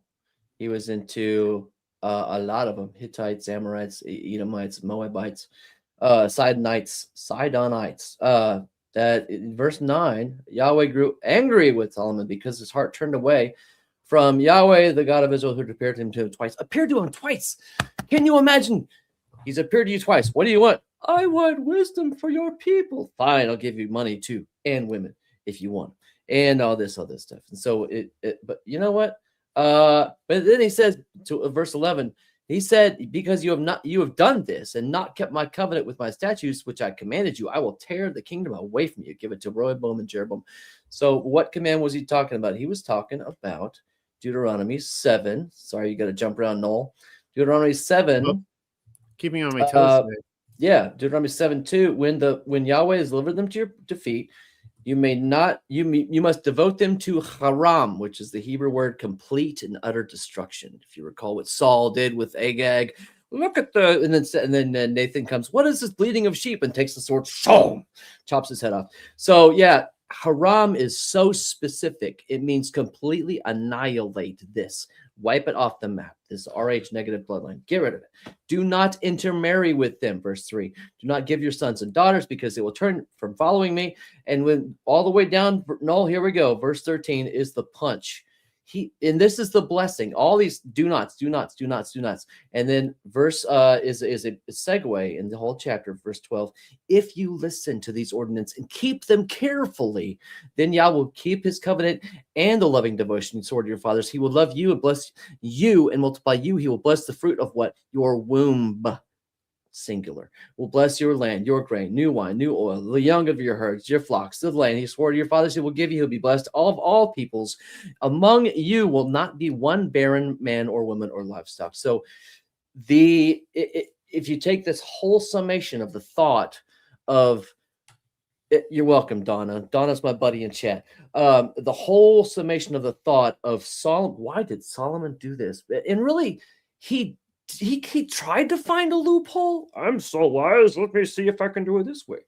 Well, what was going to happen was he would be brought away. You see, when you divide your time into segments of people, like I'm going to be on TikTok over here, I'll be on Snapchat over here, I'll be on YouTube over here. I'm just going to spread myself so thin that I can no longer have time to obey Yah. That's what he did with these women. And so it's really not a lesson about polygamy. It's a lesson about dividing away the time you have to obey because you are being sucked away. And to me, that's the lesson that I get from it. I get a very, very larger life lesson. I zoom out on it a lot. I zoomed out and said, oh, okay. Now, it so happened that the vessel, the tool that was being used to suck his disobedience into the void was the marriages. And we don't know if he consummated. We honestly can't say that he consummated 700 times. He consummated with all these women, because you could be a wife for a political reason. Man, she could be ugly. Solomon's like, hey, let's just have tea. All right, I'll see you in a year. Bye-bye. We don't know, because there really wasn't. I mean, you've seen some of the bloodlines of Great Britain, and they're not very pretty people. So it all goes to say that as the wisest, he got paid. People would come and give him. They actually gave a subscription fee to give him money, because they just wanted to come, like the Queen of Sheba. She just continued sending gold. I don't know if she was pretty. She could have been as pretty as the queen of I think it's called Phut, Phut, which was a really kind of like not a very pretty woman. So who knows? Who cares? Did he consummate? I don't know. But the goal is to, and Paul is a great guy. Paul is a great guy. He wrote many scriptural things, that some of them are pretty scriptural. And I would say that he had some good references and some good ideas and some great things to say to his congregations. A lot of it applies to us today. And I would say that it's the best idea, as someone said in the chat, Adam and Eve, not Adam and Steve. And so I say that's the best possible solution, right? What's problem solving? Finding the best possible solution. You got Adam, and you got the other part of Adam, Eve, Adam and Eve, not Adam and Eve and Lilith, not Adam and Eve and George. You've got the two become one flesh, and there you go. An unbreakable, and the threefold cord can't be broken. So the idea is there. The practice is meh. Was Sarah in the wrong for giving Hagar as the bondservant wife thing? I don't know. According to, that was pre-Torah. Was it pre-Torah? Was Torah always in existence? I don't know. But it was pre-written Torah. And the promise is that if you stick with the pursuant of haraming all of the evil in your life, dedicating yourself to the sole possession of Yisrael only, dedicating yourself to the obedience of Torah, the word became flesh and dwelt among us, Jesus Christ. And there you go. Then you have the push towards holiness, which holiness means separateness. And if you separate yourselves away from the people of the world, you become one with him, hence being one with God, hence being obedient to his commands, hence reaping the benefits. Deuteronomy 28, Deuteronomy 7. You're going to reap the benefits. And guess what? The promise is in there. Verse 13, he will bless the fruit of your womb. Now, I actually agree with the rabbis on this, that the Torah was from the very beginning. And we see this evidence all throughout the Torah itself. In fact, people are like, well, I just keep the 10 Commandments. It's like, well, okay, because, they'll say the Torah didn't come around until Mount Sinai. Well, guess what? The 10 Commandments didn't either. It didn't show up until Mount Sinai. And so we can't claim that Cain killing Abel was sin or transgression. We can't claim that there was transgression leading to the flood, or with Sodom, Gomorrah, or any of this stuff, if there was not some legally binding law in existence that they were transgressing. So I'm of course of the opinion that, and then you see this all with Moses, where he's like, you want to find out what does it mean for Ham to to undress, basically reveal his father's nakedness? Well, he tells you later on, right? You have to read the Torah, and then you're like, oh, it was, the same language as there. Oh, it was in existence before. Anyways, All right, so let's move on. And again, Grant, thank you for being here. You are free to stay as long as you'd like. I do not want you to feel obligated to stay. Hopefully, you're here because you're having a good time. Let's talk about concubines versus harlotry. What is a concubine? What is a harlot? And how are they different? I think you got to go to Proverbs 7. Anybody who stands outside in the doorway and said, "Hey, baby, what you doing?" May be your first clue. Let me buy you a drink at the club. Why don't you come around and work on my car? Come in for some coffee. I mean, anybody who's doing that's now. Are they sent from the enemy? Probably. Do they know it? Probably not. I honestly do think that there are enemy plans for your life to ruin your relationships with your parents, with your children, with your spouse, and I think that they exist. And I think Proverbs 7, Proverbs 8 are great dichotomies to look at that. Wisdom calls a lot on the streets. Wisdom isn't really pretty. She's wearing plain clothes. She ain't got no trumpet with her. She is by the actual living water, but not the water that's got all the lights on it. Not the advertised water, but the water that you have to hunt for. You have to hunt. You really do have to hunt for the right woman. And so I think that I'm just gonna wait. I think that patience is never wrong. It's hard, when you pray. I watched it on one of the streaming platforms that I look at, and it was that scene from the second Bruce Almighty, Noah Almighty, or whatever it was, when Morgan Freeman's talking to the lady in the bar, and he's like, "Do you think," in Morgan Freeman's voice, "do you think that when you pray for patience, God's just going to give you patience, or do you think He's going to give you a test?" So the lady was like, "Oh," and that's so true, right? We pray for patience, and then we don't want the test that comes with patience. So I think that patience is never wrong. I think that that's why Paul calls it long suffering, because listen, you're gonna have to wait, and then guess what? Wait some more, and then you're gonna have to wait some more after that. So there's nothing wrong until it's time to strike and then strike. But the striking only comes once in a lifetime or in a great long while, and then you will know. It will be there for you, and you will know. So yeah, I just avoided it all with almost everything in me. I hold fast to that which is good and ignore that which is good right now. My quick take, just before I gotta get going. So I want to do personally a study, greater in-depth research of concubinage, how it plays out, the good, the bad, and everything in between. But I do know that scriptures make no apologies for indicating that men of Yah and other men had concubines, and as well as they used handmaidens too. So, but I want to do a better deep dive on that and get back to you. Okay, Grant. So I take it you're on your way out. Yeah. All right. Well, thank you for stopping by. You're welcome back anytime, and it was a pleasure speaking with you. This was the first time that Grant and I, literally a minute before we went live, I talked to you the first time. So this was good. This is fantastic. Yeah. Thank you so much, Noel. Thank you so much, Pauly, and everyone watching. It's been a pleasure. Until next time. All right. Shalom. Shalom. See you, Grant. And this is what it's going to be like at the end of the world, I imagine, Pauly. It'll just be you and me. All the women will be dead.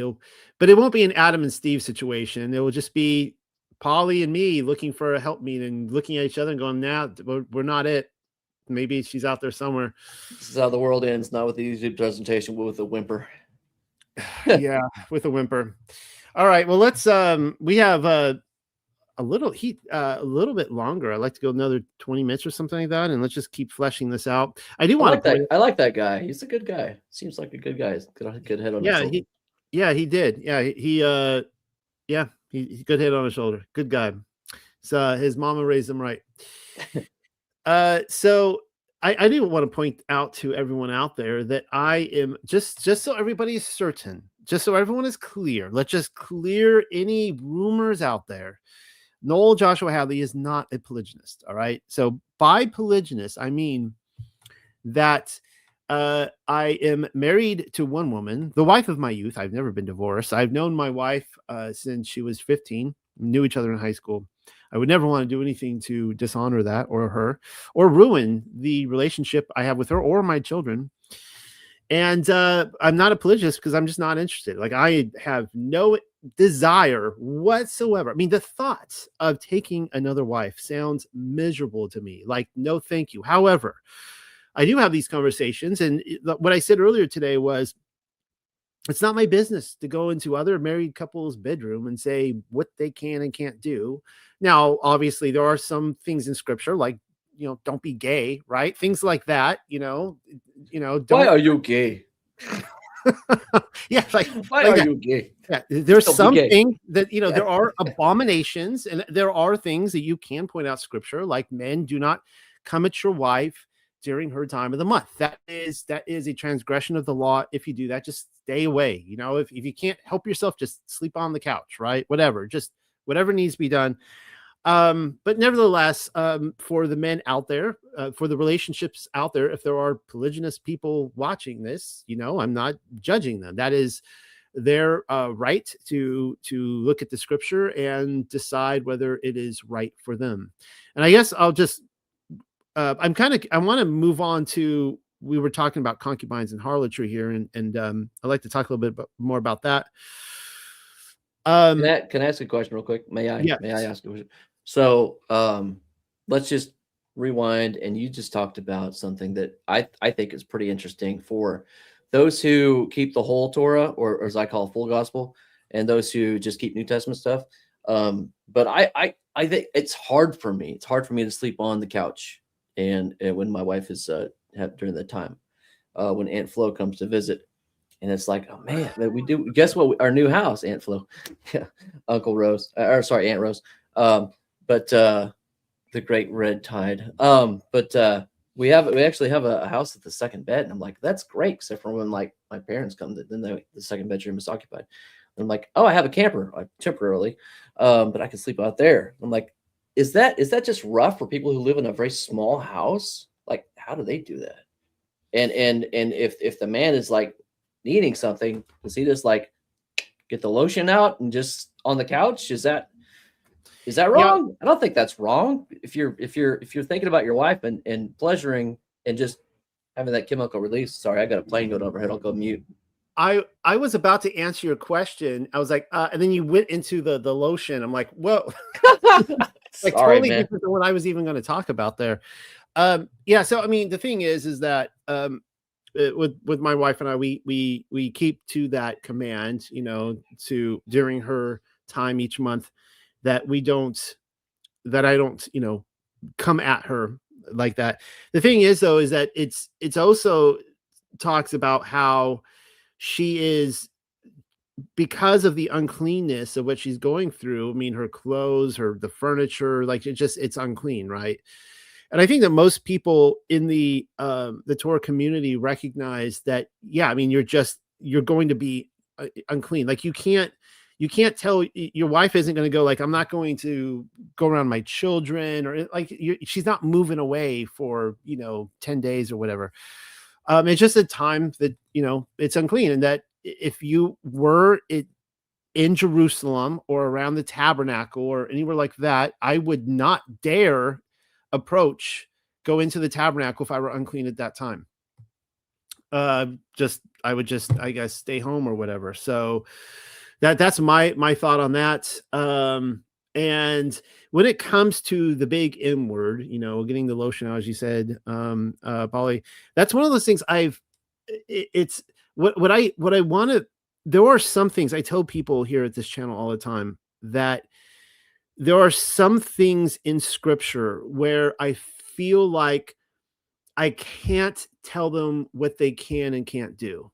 Like, they need to figure that out for themselves. A great example of this is the Sabbath day. Now, what I can do is I can say, I can tell you the theme verse here is Revelation 14:12, right? Which is keep the commands of the Father and the testimony of Yahshua. So I'll say, keep the testimony of Yahshua. We have that in the New Testament. of course, it's the Old Testament too, but we have, the two pillars, right, of the Bible, Moses and Joshua, and we have, and walk between those two pillars. Yes, that's a Freemason quote right there, or analogy. You got the pillar of Moses, keep the commands. So I can tell people, keep the commands, but some of the commands, you're going to have to kind of figure this out for yourself, because it's my interpretation of it, and my interpretation may be wrong. So I have these ideas of how to keep Sabbath, but that may not be somebody else's idea of what keeping the Sabbath is. So this is one of those things that is, it's like some guys, for some guys, it is impossible for them to get past, this is like just sin. It's just outright sin. And maybe this is where it comes in with Paul, where some people really, I think I get what Paul's saying, is that some things are sin for some and not others. And that's just something that, couples are going to have to figure out for themselves. Has the plane flown over yet? Yeah, I live next to a whole lot of air stuff, and I've got chemtrails out the wazoo. Savannah, Georgia is where George Bush Jr. came on Air Force One during 9/11. So yeah, it's pretty impactful. But oh, there's another plane. But yeah, no, I think see, he who knows to do sin and does it, or he who knows to do right and does it not, for him it is sin. So I think that the Torah, there's the Torah, but then there's also the Ruach HaKodesh that lives inside of each and every one of us in the new and better covenant, which we now have, which the temple veil was torn, Ruach HaKodesh said left. Yeshua said, wait for the Paracletos. Paracletos comes, bam, falls on. And then we have, for the first time, not just the anointing, but we have the indwelling, right? So there is a lot of stuff in this time frame. I won't say epoch, and I won't really say diaspora. There's this time where we are between that time and the forever time, whatever that looks like for us, where we have things that for me to do is a sin. Like, I can't listen to Enigma, the band. I can't. It is a sin for me to listen to Enigma because God told me not to. He told me to preach, write, and sing. And if I didn't do that, then it would be a sin for me. He told me to take care of Jennifer. And so if I quit taking care of Jennifer, then that's just not only breaking Torah, but it's also breaking my personal code, my personal commands. So, and I do think that, and someone mentioned in chat that yeah, in the tabernacle, in the temple, in the camp days, the women were to leave the camp, right? And then they, out there, you got that big party going outside, Tribe 13 or whatever. And I like, but today that like circumstances are different. You can honor, like, I'm not a farmer, I'm not a goat, I'm not a cow, I'm not a woman, so I'm going to honor all the Torah, but I can't obey all the Torah, right? So is the separation of the male and female today the exact same? And we try to honor, right? I'm going to honor the Torah, but if I can't specifically obey the Torah, then I believe that there's, as charismatic, I grew up charismatic as mercy and grace come, there is forgiveness for me for trying to honor Torah as much as I can in my own personal realm, right? Does that make sense, Noel? Yeah. Okay. Yeah. So I was thinking though, like you said, like, but this, okay, we're going back to this idea of the men and women separating based on her period once a month. Thing is I would be interested if, obviously the archaeology doesn't really go back that far. We can find some good archaeology from the 1st century Judea. It would be interesting to see if they even had housing that would accommodate something like that. Most people in history had very small houses, to the point that mommy and daddy had bed in one corner and the children in another, and somehow they still got a lot of new children out of that situation. So my point is that when a woman separates, when the man and woman separates, they're still like in the same room.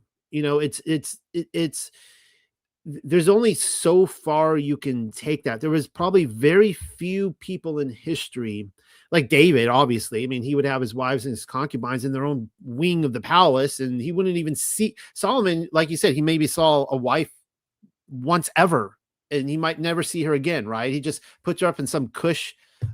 She might not even live there in Jerusalem. She might just live in some other country or something like that, some big old property that, he's put her up in. That's what King Henry VIII was doing with his wives, if he didn't behead them.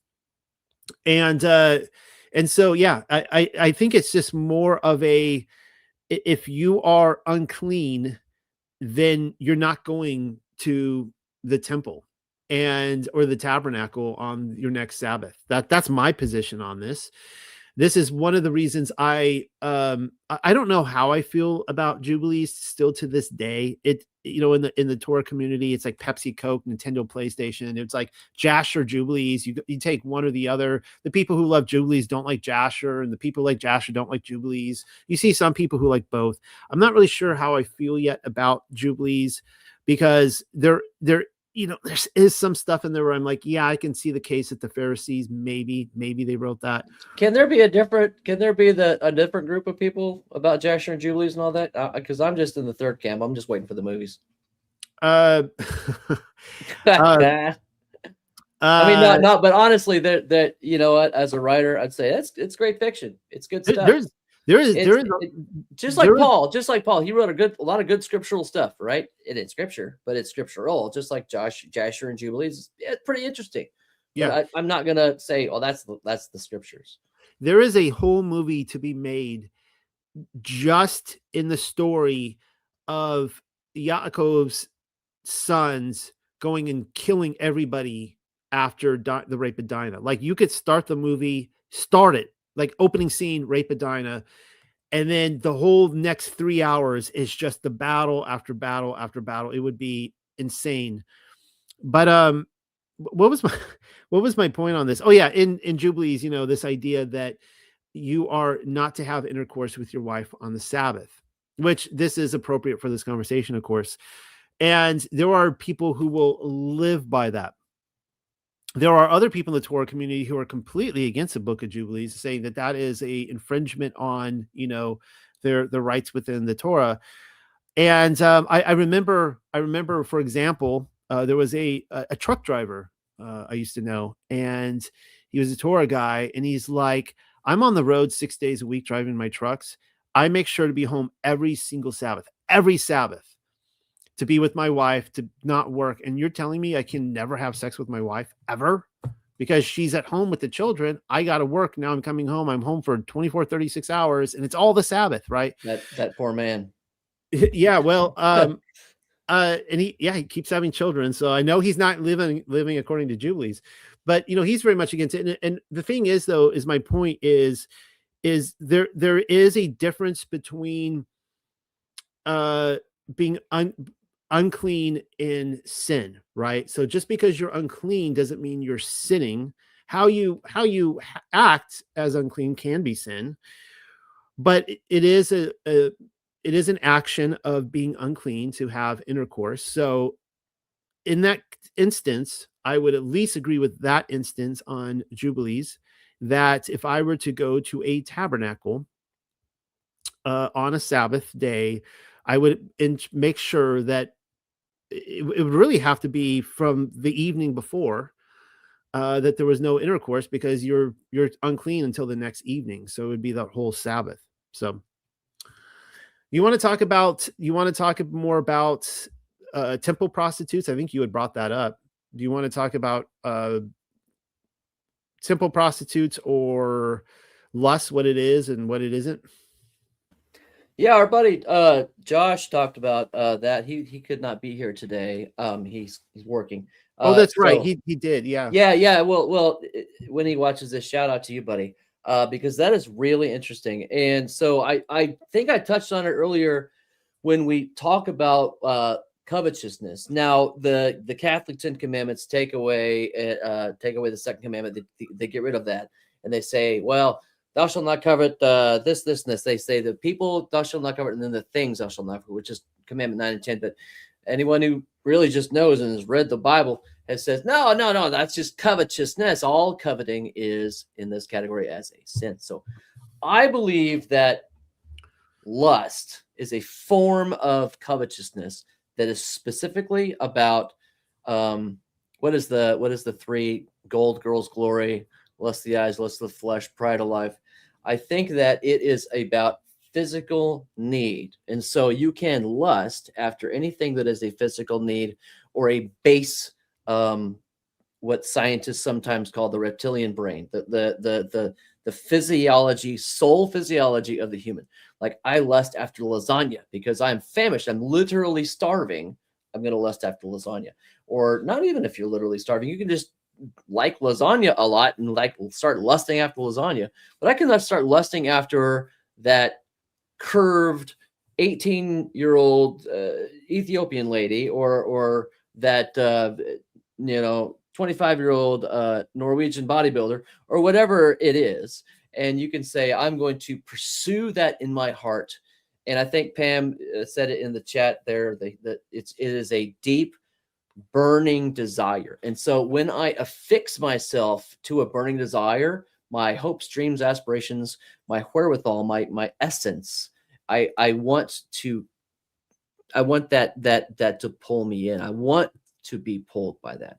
I have affixed my carriage to that horse, and I say, please pull me forward. Don't let me down. And so you can lust after pretty much anything, but I believe that physical lust, when it comes to a sexual desire, is so easy these days, just because of Chat GPT and the rise of this whole new storm that's infecting everybody. And I play a lot of mobile games on my phone because I have like a 5 minutes here, 10 minutes there at work, and I need something mind crushing. So I'm going to set up these little towers and have little arrows shooting the bad guys coming. And then the ads pop up, and guess what? It's a new AI bot. It's a Chat GPT wrapper, and it's a new AI bot. And it's like, oh my gosh. And you want chat with me. And there's this buxom cartoon. And I'm like, go away. So I delete the game. But guess what? The algorithm I can't change. And so whatever. So I have to guard myself against it. So I just started started a new email and started the algorithm afresh. And I just, for whatever reason, I just can't get away from it. It is hard to not lust. So when I find myself not lusting, I will just say, stop the game, go to Audible or go to my Google or just go to a YouTube channel. And I'm going to listen to Alexander Scorby read me Ezekiel, or I'm going to listen to Noel Hadley talk about something. And so I'm going to put on something edifying so that I can take my humanness away and submit it and crush it and put it down and let my spirit rule that day. Let my spirit rule that conversation. Well, right. I mean, what you're saying is absolutely true, that you will never defeat sin by trying really hard not to think about committing that sin. Yeah. So, how do we overcome? We submit to God, then we resist the devil, and then he flees. We just can't resist the devil. We have to submit, then resist. So if anyone out there is struggling with, now I have to say, I've never lusted after lasagna in my life, Pauly. I can't, I was trying to think, like, if there was any food that I've ever lusted over, maybe, I guess, I would say mushroom linguine, like chicken mushroom linguine, lusted after that, I think. Never lasagna. But to all the guys out there, if this is a struggle, lusting, then it's what is not the losing strategy is to tell yourself, don't lust, don't do it. It's going to work for 20 minutes, 30 minutes. But it's that urge itself, it's not going to go away. You're trying to repress it. You're trying to push it away, and it's just going to come right back. And it's you find this like the addicts when they go through this, and it might work for 2-3 hours. And then, later that night, just boom, they're just in it again. Like they can't escape it. And the only way to escape it is the only way to be successful in life, in anything. In anything, there's only, I've said this before. There's two types of people. There's the people who binge watch reality television, who base their morality on the morality of others, and there are those who go for the self-help book, right? So the people who want to improve themselves, they put their focus on something that the more they focus on that, the more they will become like that. And so you want to put your focus on Yahweh, on his word. And as you start thinking about him and praising him and reading his words, you start to find there's the sanctification process, but all of a sudden 4, 5, 6, 7 years, you look back at yourself, how you were, and you're like, whoa, I've come a long ways. I can't believe like where Yah has taken me. And that's the only way to defeat it. It's the same thing of like driving a car. If you guys don't want to get in an accident, focus on where you want to end up and not where you don't want to end up, because you're going to have a habit of driving right into where you don't want to end up if you focus on that. So let's see. What else can we talk about, Pauly? Got a whole list here, but did you want to talk about were you the one, temple prostitutes? Is that something you wanted to talk about?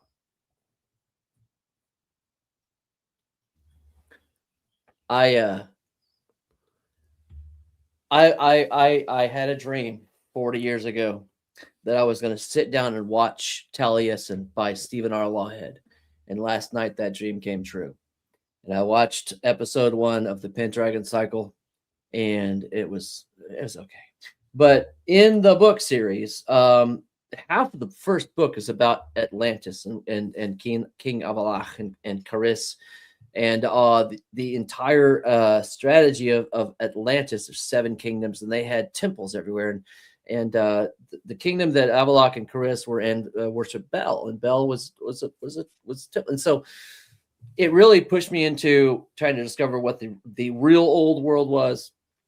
As a student of history, I started pushing into that, and I discovered that in Corinth and Athens and even Sparta men, they would have these camps of older men. They would take the young boys from the family and then bring them into the fold and teach them how to fight, and they'd rape them every day, and they teach them that rape was okay. And then so in ancient cultures, like, oh, I don't want to have anything to do with Sparta. I'm never watching 300 again. So, but I would just find out all this stuff, and it was always about sex and this and sex and this, and it's a rite of passage. And I'm like, what in the world? So I think temple prostitution is a huge thing today, and I think that the temple that it is the internet, and I'm sorry, but it is a screen. It has become a temple, and I think that the more and more we divorce ourselves from the idea that a screen can entertain me and teach me, the more we divorce ourselves from temple prostitutes. Now, prostitution is selling sex for money, obviously, but prostitution can also be selling sex or just giving sex for a sacrifice. So as a sacrifice, what am I sacrificing? My time, my energy, in this case for a male, my semen, all my things that I'm giving away for a purge or a reset or a release, as they call it. So if I'm doing anything with that, what's the modus operandi behind it? What's the demonic threshold? What is the gate? What is the courtyard of the game I'm playing in? Well, it's probably something to do with a demonic stronghold. What is it? Well, in my own life, I've discovered, and it was pornography for me, and I've discovered that I am giving of my own holiness, right? My set apartness, my godliness to a thing. And what is this thing? Well, it's lust of the eyes, lust of the flesh, pride of life. It's all comes down to one thing. So yes, we don't go down to downtown to the big white column thing with the women in the gold and all that. And we don't do that in the back rooms. There's not that anymore. But temple prostitution still exists. And just like we read about earlier, 1 Kings 11, and then also from Deuteronomy 7, that if we give ourselves into these things, then temple prostitution still exists. So that So give me some examples of temple prostitution. I mean, pornography, but is there anything else? Well, prostitution specifically is about sexual release. So whatever that looks like. I mean, obviously, Sodom, me, comes from Sodom. So it's the act of, sticking your pee-pee up the duty hole. Don't do it. Bad stuff. You get diseases. And so anything, any device that, and I'm talking specifically about adult novelty toys, any device that does something that your partner can't do, it's probably not good. Unless, there's probably exceptions for paraplegics and that's grace, and just pray about that. But really, I have tools that can do stuff that probably is not going to be suitable for anything else except for my spouse. And I to serve my spouse with my members, all members, I'm going to dedicate them to her and not to the pursuit of my own sexual release without her. So I believe temple prostitution is giving yourself for any sexual purpose to the gratification of a goal that is not growing your marriage or growing your or family. If you and I do believe, again, I've said it earlier in the podcast, that I believe that sex is meant to be pleasurable and that it's okay to just do it for pleasure. But I believe that the fruits of sex are children. Obviously, that's also right from the Bible that we have Deuteronomy 7.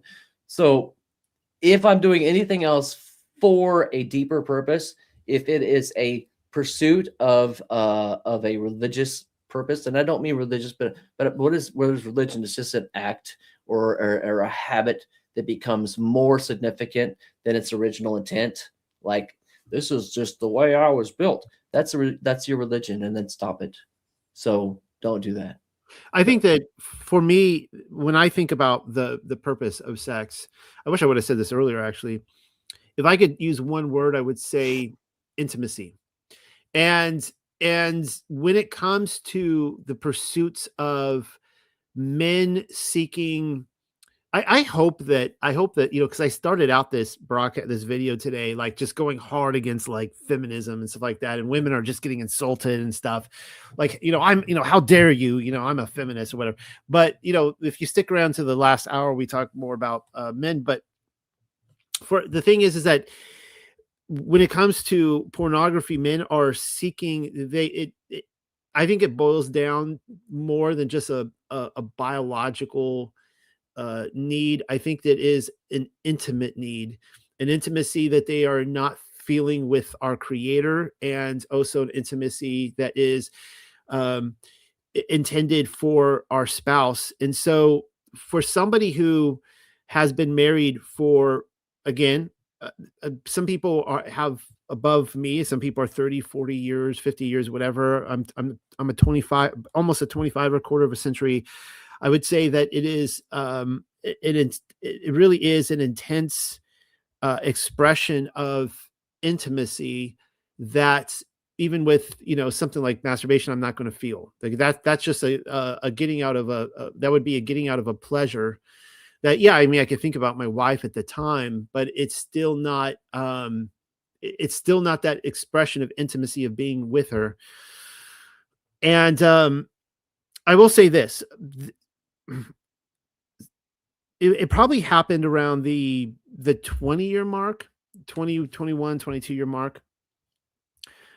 I talk about gnosis every so often. I knew it. Noel's a Gnostic. He's got secret knowledge and he's not sharing it with anybody. But the fact of the matter is that gnosis exists. Either I have had people argue with me and they're like, "Noel, you believe in gnosis. You're a Gnostic." And I'm like, "What are you, an agnostic?" They're like, "No." I'm like, "Well, if you don't believe in gnosis, then you're an agnostic. You don't believe." And they're like, "That's not true." I'm like, "Well, it's one or the other, because an agnostic believes that you can't have any kind of personal experience of the divine, where the opposite of that is Gnostic." But that being said, a good example of gnosis would be the first time that, mothers will experience this. A mother will experience when she becomes pregnant and have that personal experience of entering this type of womanhood that you cannot explain to people. You have to experience it for yourself. You have to experience what it's like to be pregnant, to give birth.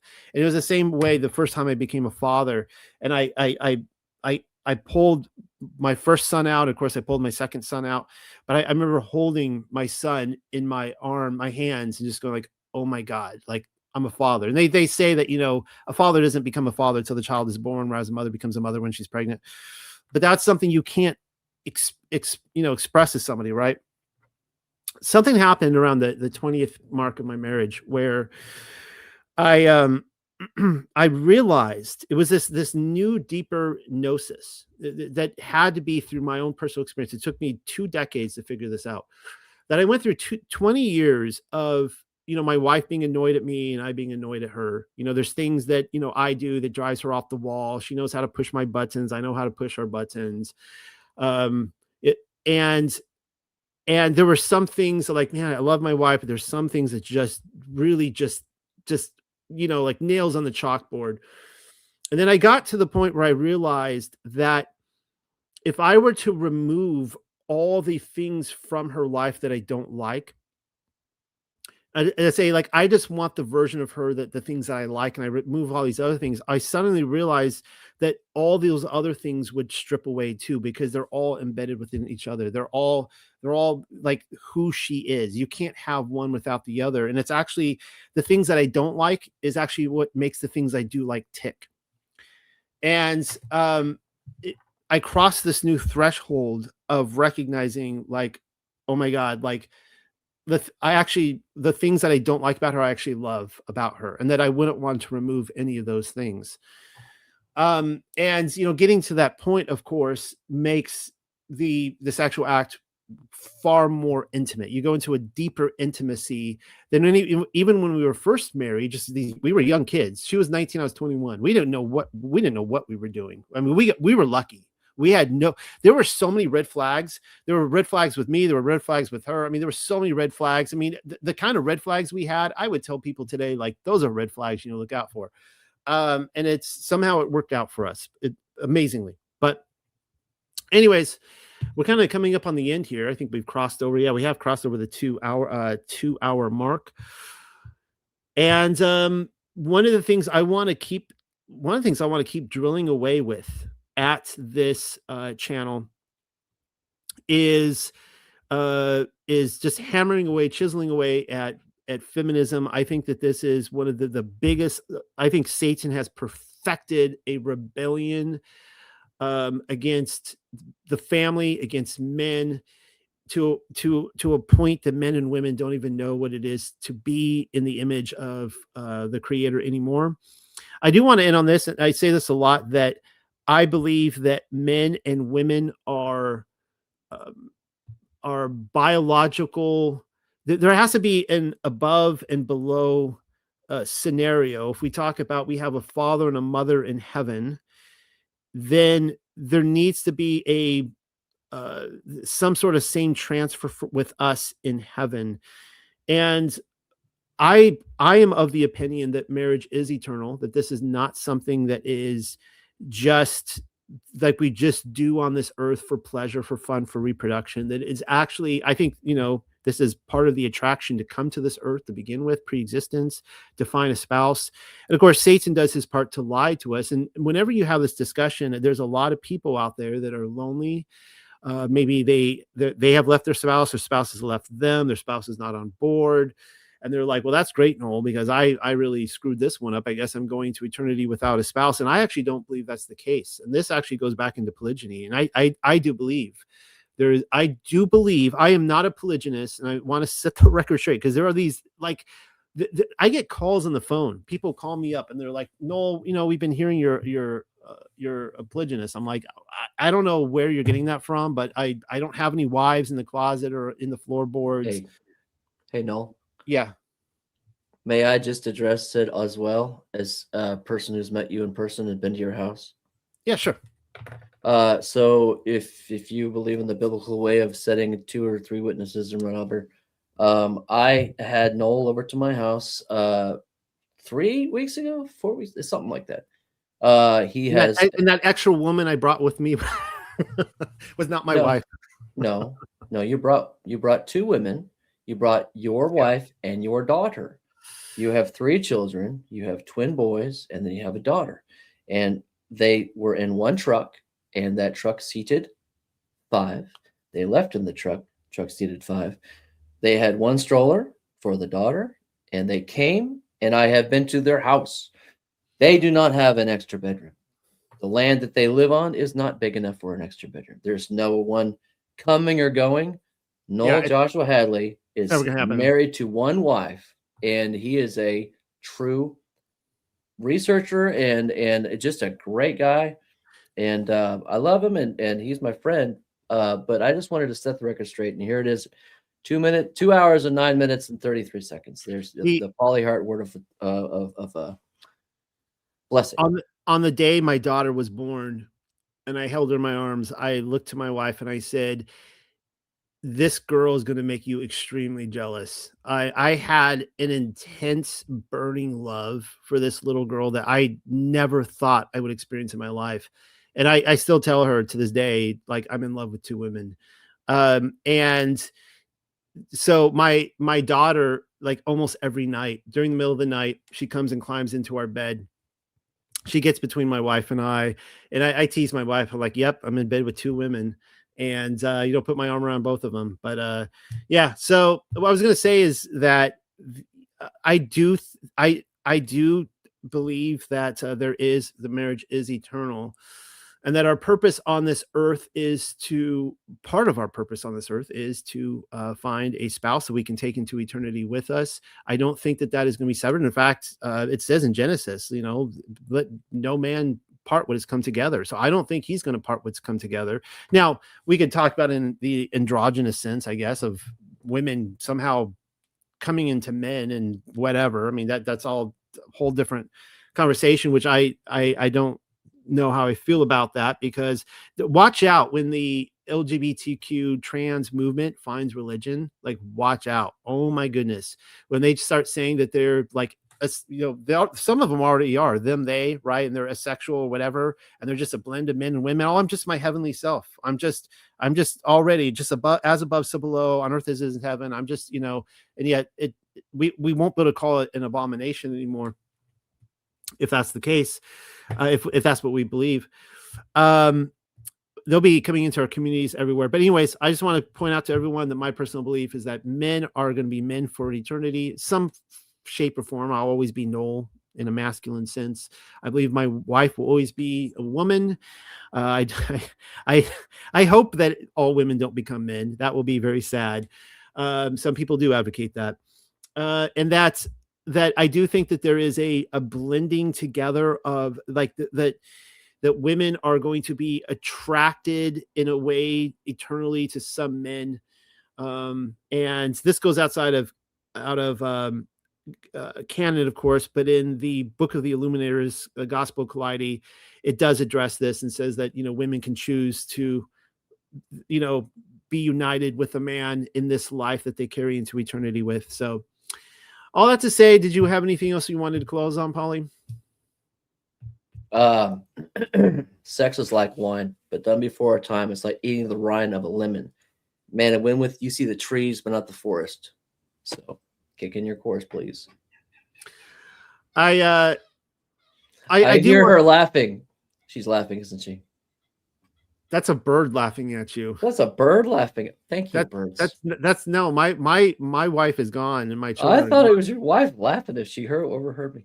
No, that was a bird. The bird was overhearing and laughing. That's nice. That's nice. Well, right. I can't speak for birds, but I am LGBT element of PTQA. If that ever happens, I mean, come on. If we're all angels, I don't know. I want to stress too, to like all the women out there, how men think too, is that like women get extremely. I want to know on this because we talked about it earlier with the video, where women do this thing where they will distance themselves as a test of the love of the husband. And my wife does this. I think most women probably do this. And it actually does more damage to the man. It creates a bigger wedge. It's a losing strategy. Women have done this since the beginning of time. I don't know why they keep doing this.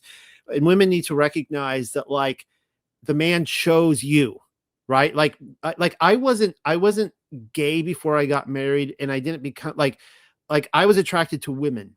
I saved myself till marriage, but I was attracted to women. I probably around the age of 12. I remember that first moment. I'm like, oh my goodness. I remember that girl from the 5th grade, and now she's in the 6th grade and she's looking pretty good. Right. Like that was right around the 6th, 7th grade when I started noticing that.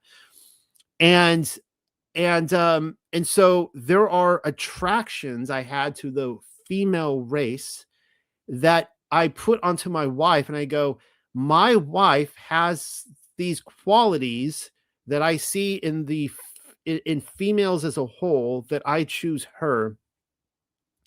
And I think that sometimes women lose sight of this. So women, they get so extremely jealous. We have those memes that kind of make fun of this. He's just thinking about other women, that kind of stuff. The thing is, though, is that if a man finds another woman attractive, it's because, the fact of the matter is, like, men still find women attractive. That's why we're married to one, right? Like if I did not find women attractive, I would not be married to a woman. So. So are you saying we can appreciate the garden but not go sniff every flower? Are you saying we can appreciate all the ice cream shop, but we don't have to lick it all? We just choose the one scoop. But we can love ice cream, but we don't have to get every flavor like Solomon did. You went from the first analogy I'm thinking about, and you got even more erotic with the second analogy. I'm a writer. No, I'll tell you what. Listen, if I'm looking at my wife's breast and I'm saying, "Oh yeah," it's because what's the first bond a baby has with the mom? The breasts. And I'm like, that's to me. I'm like, yes, give me the big fat boobies. So you know what? I'm gonna bless my wife by telling her, you know what, honey, I just love the way you're stacked. And that's for me and my wife, and so if I accidentally see someone else with the same, I'm like, yeah, stop looking, Pauly. But Jennifer, I just wanted to look at you right now because she's got really great breasts. And I just want to say you also are the one I chose. And I don't want to look at her right now. I want to look at you. Well, I've done that in real life, and it actually helps. I'm just going to allow myself to be honest with myself and my wife and God and tell her what I'm feeling, what I'm going through. And she doesn't have to be jealous of that, but she can be zealous for me, right? I love you, Noel. I'm sorry to interrupt. No, your analogy, obviously psychologically what you said is probably true. I don't think there's any way around it that men's it goes deeper. It's not just shallow skin deep, but men's intense attraction to breast probably do really begin with the fact that that's the first thing that happened to us when we were born. I mean, it's the same thing with my two sons. The first thing that happened when they were born, we put them right up on the breast, right? Like immediately they went right there. And that's, the first thing we're given when we come into this world. And it's what we spend the rest of our lives trying to receive again. But the thing is even though that sounds so skin deep and shallow,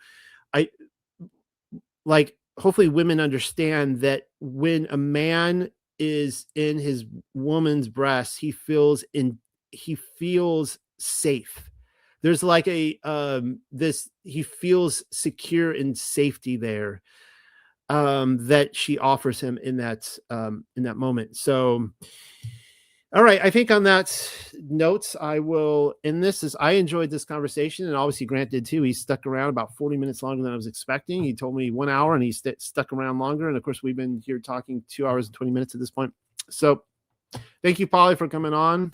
Hey, it was my pleasure, man. I love hanging out with you guys. Yeah. And well, this is great because I'm hoping to go down to your house again here in about 5 weeks or so. And we'll just sit in your yard or something and talking about this very thing or something else. So it's kind of like, I felt like I would, or in your studio right there. I'll be right in there and just you and me just talking. Yeah. And that's the thing, Noel. The more we pontificate upon the words of God, the more we recognize within ourselves to share with the other person. Hey, look what I found. Oh, look what I found. Oh, well, I think this. Well, I think that too. No, I don't think that at all. Well, why do you think that? So I think some of our biggest revelations, like you said, and I forget who it was. I think it's your friend Michael. So the Holy Spirit, the Ruach HaKodesh, is feminine. Prove it to me. And so like I grew up with that. I grew up with El Shaddai as the many-breasted one, and I'm thinking, why not just talk about breasts more? Why do we still have that Catholic shame? We can't talk about sex in church. Why not? Did God make it? Yes, then it's okay. Okay. Anyway, I really appreciate your bravery, and I appreciate anybody in the comments and like and subscribe to this man's channel. Do it. This guy's awesome, and you can't get enough of him, and you know that. And so hit subscribe, like, and then send this video to your dad. Yeah, or your and mom, or your enemy. and I know I keep saying this, the last thing I want to say, and I just, this has been kind of interesting the last couple hours, and I'm going to be reiterating this more. I played that video earlier, and I specifically stated that when men are conquerors, right? We want to achieve, we want to be the best at something, we want rewards. This is what motivates us. And so when men are like maybe distant from their families and they're like working really hard, they're workaholics. This is constantly what men are. I think there's been an unfair understanding of this. And I don't think women that I've spoken to have ever tried to understand this. They're just like, that's their problem. They're a not a godly person because they're so focused on their job. It's like, well, actually maybe because they actually can see success at their jobs. They're actually doing something that they're reaping rewards. And just not a way to chastise any women out there, just to put out there, like, as more and more women are pulling away from feminism and they're going back to a biblical model, they're recognizing, like, make the home life attractive. Let the man come in, give the man room to come in and achieve his rewards, achieve success. Because if he doesn't, if he feels like he's losing on the home front, he's going to go somewhere else. All right. Good night, everybody. Do this again.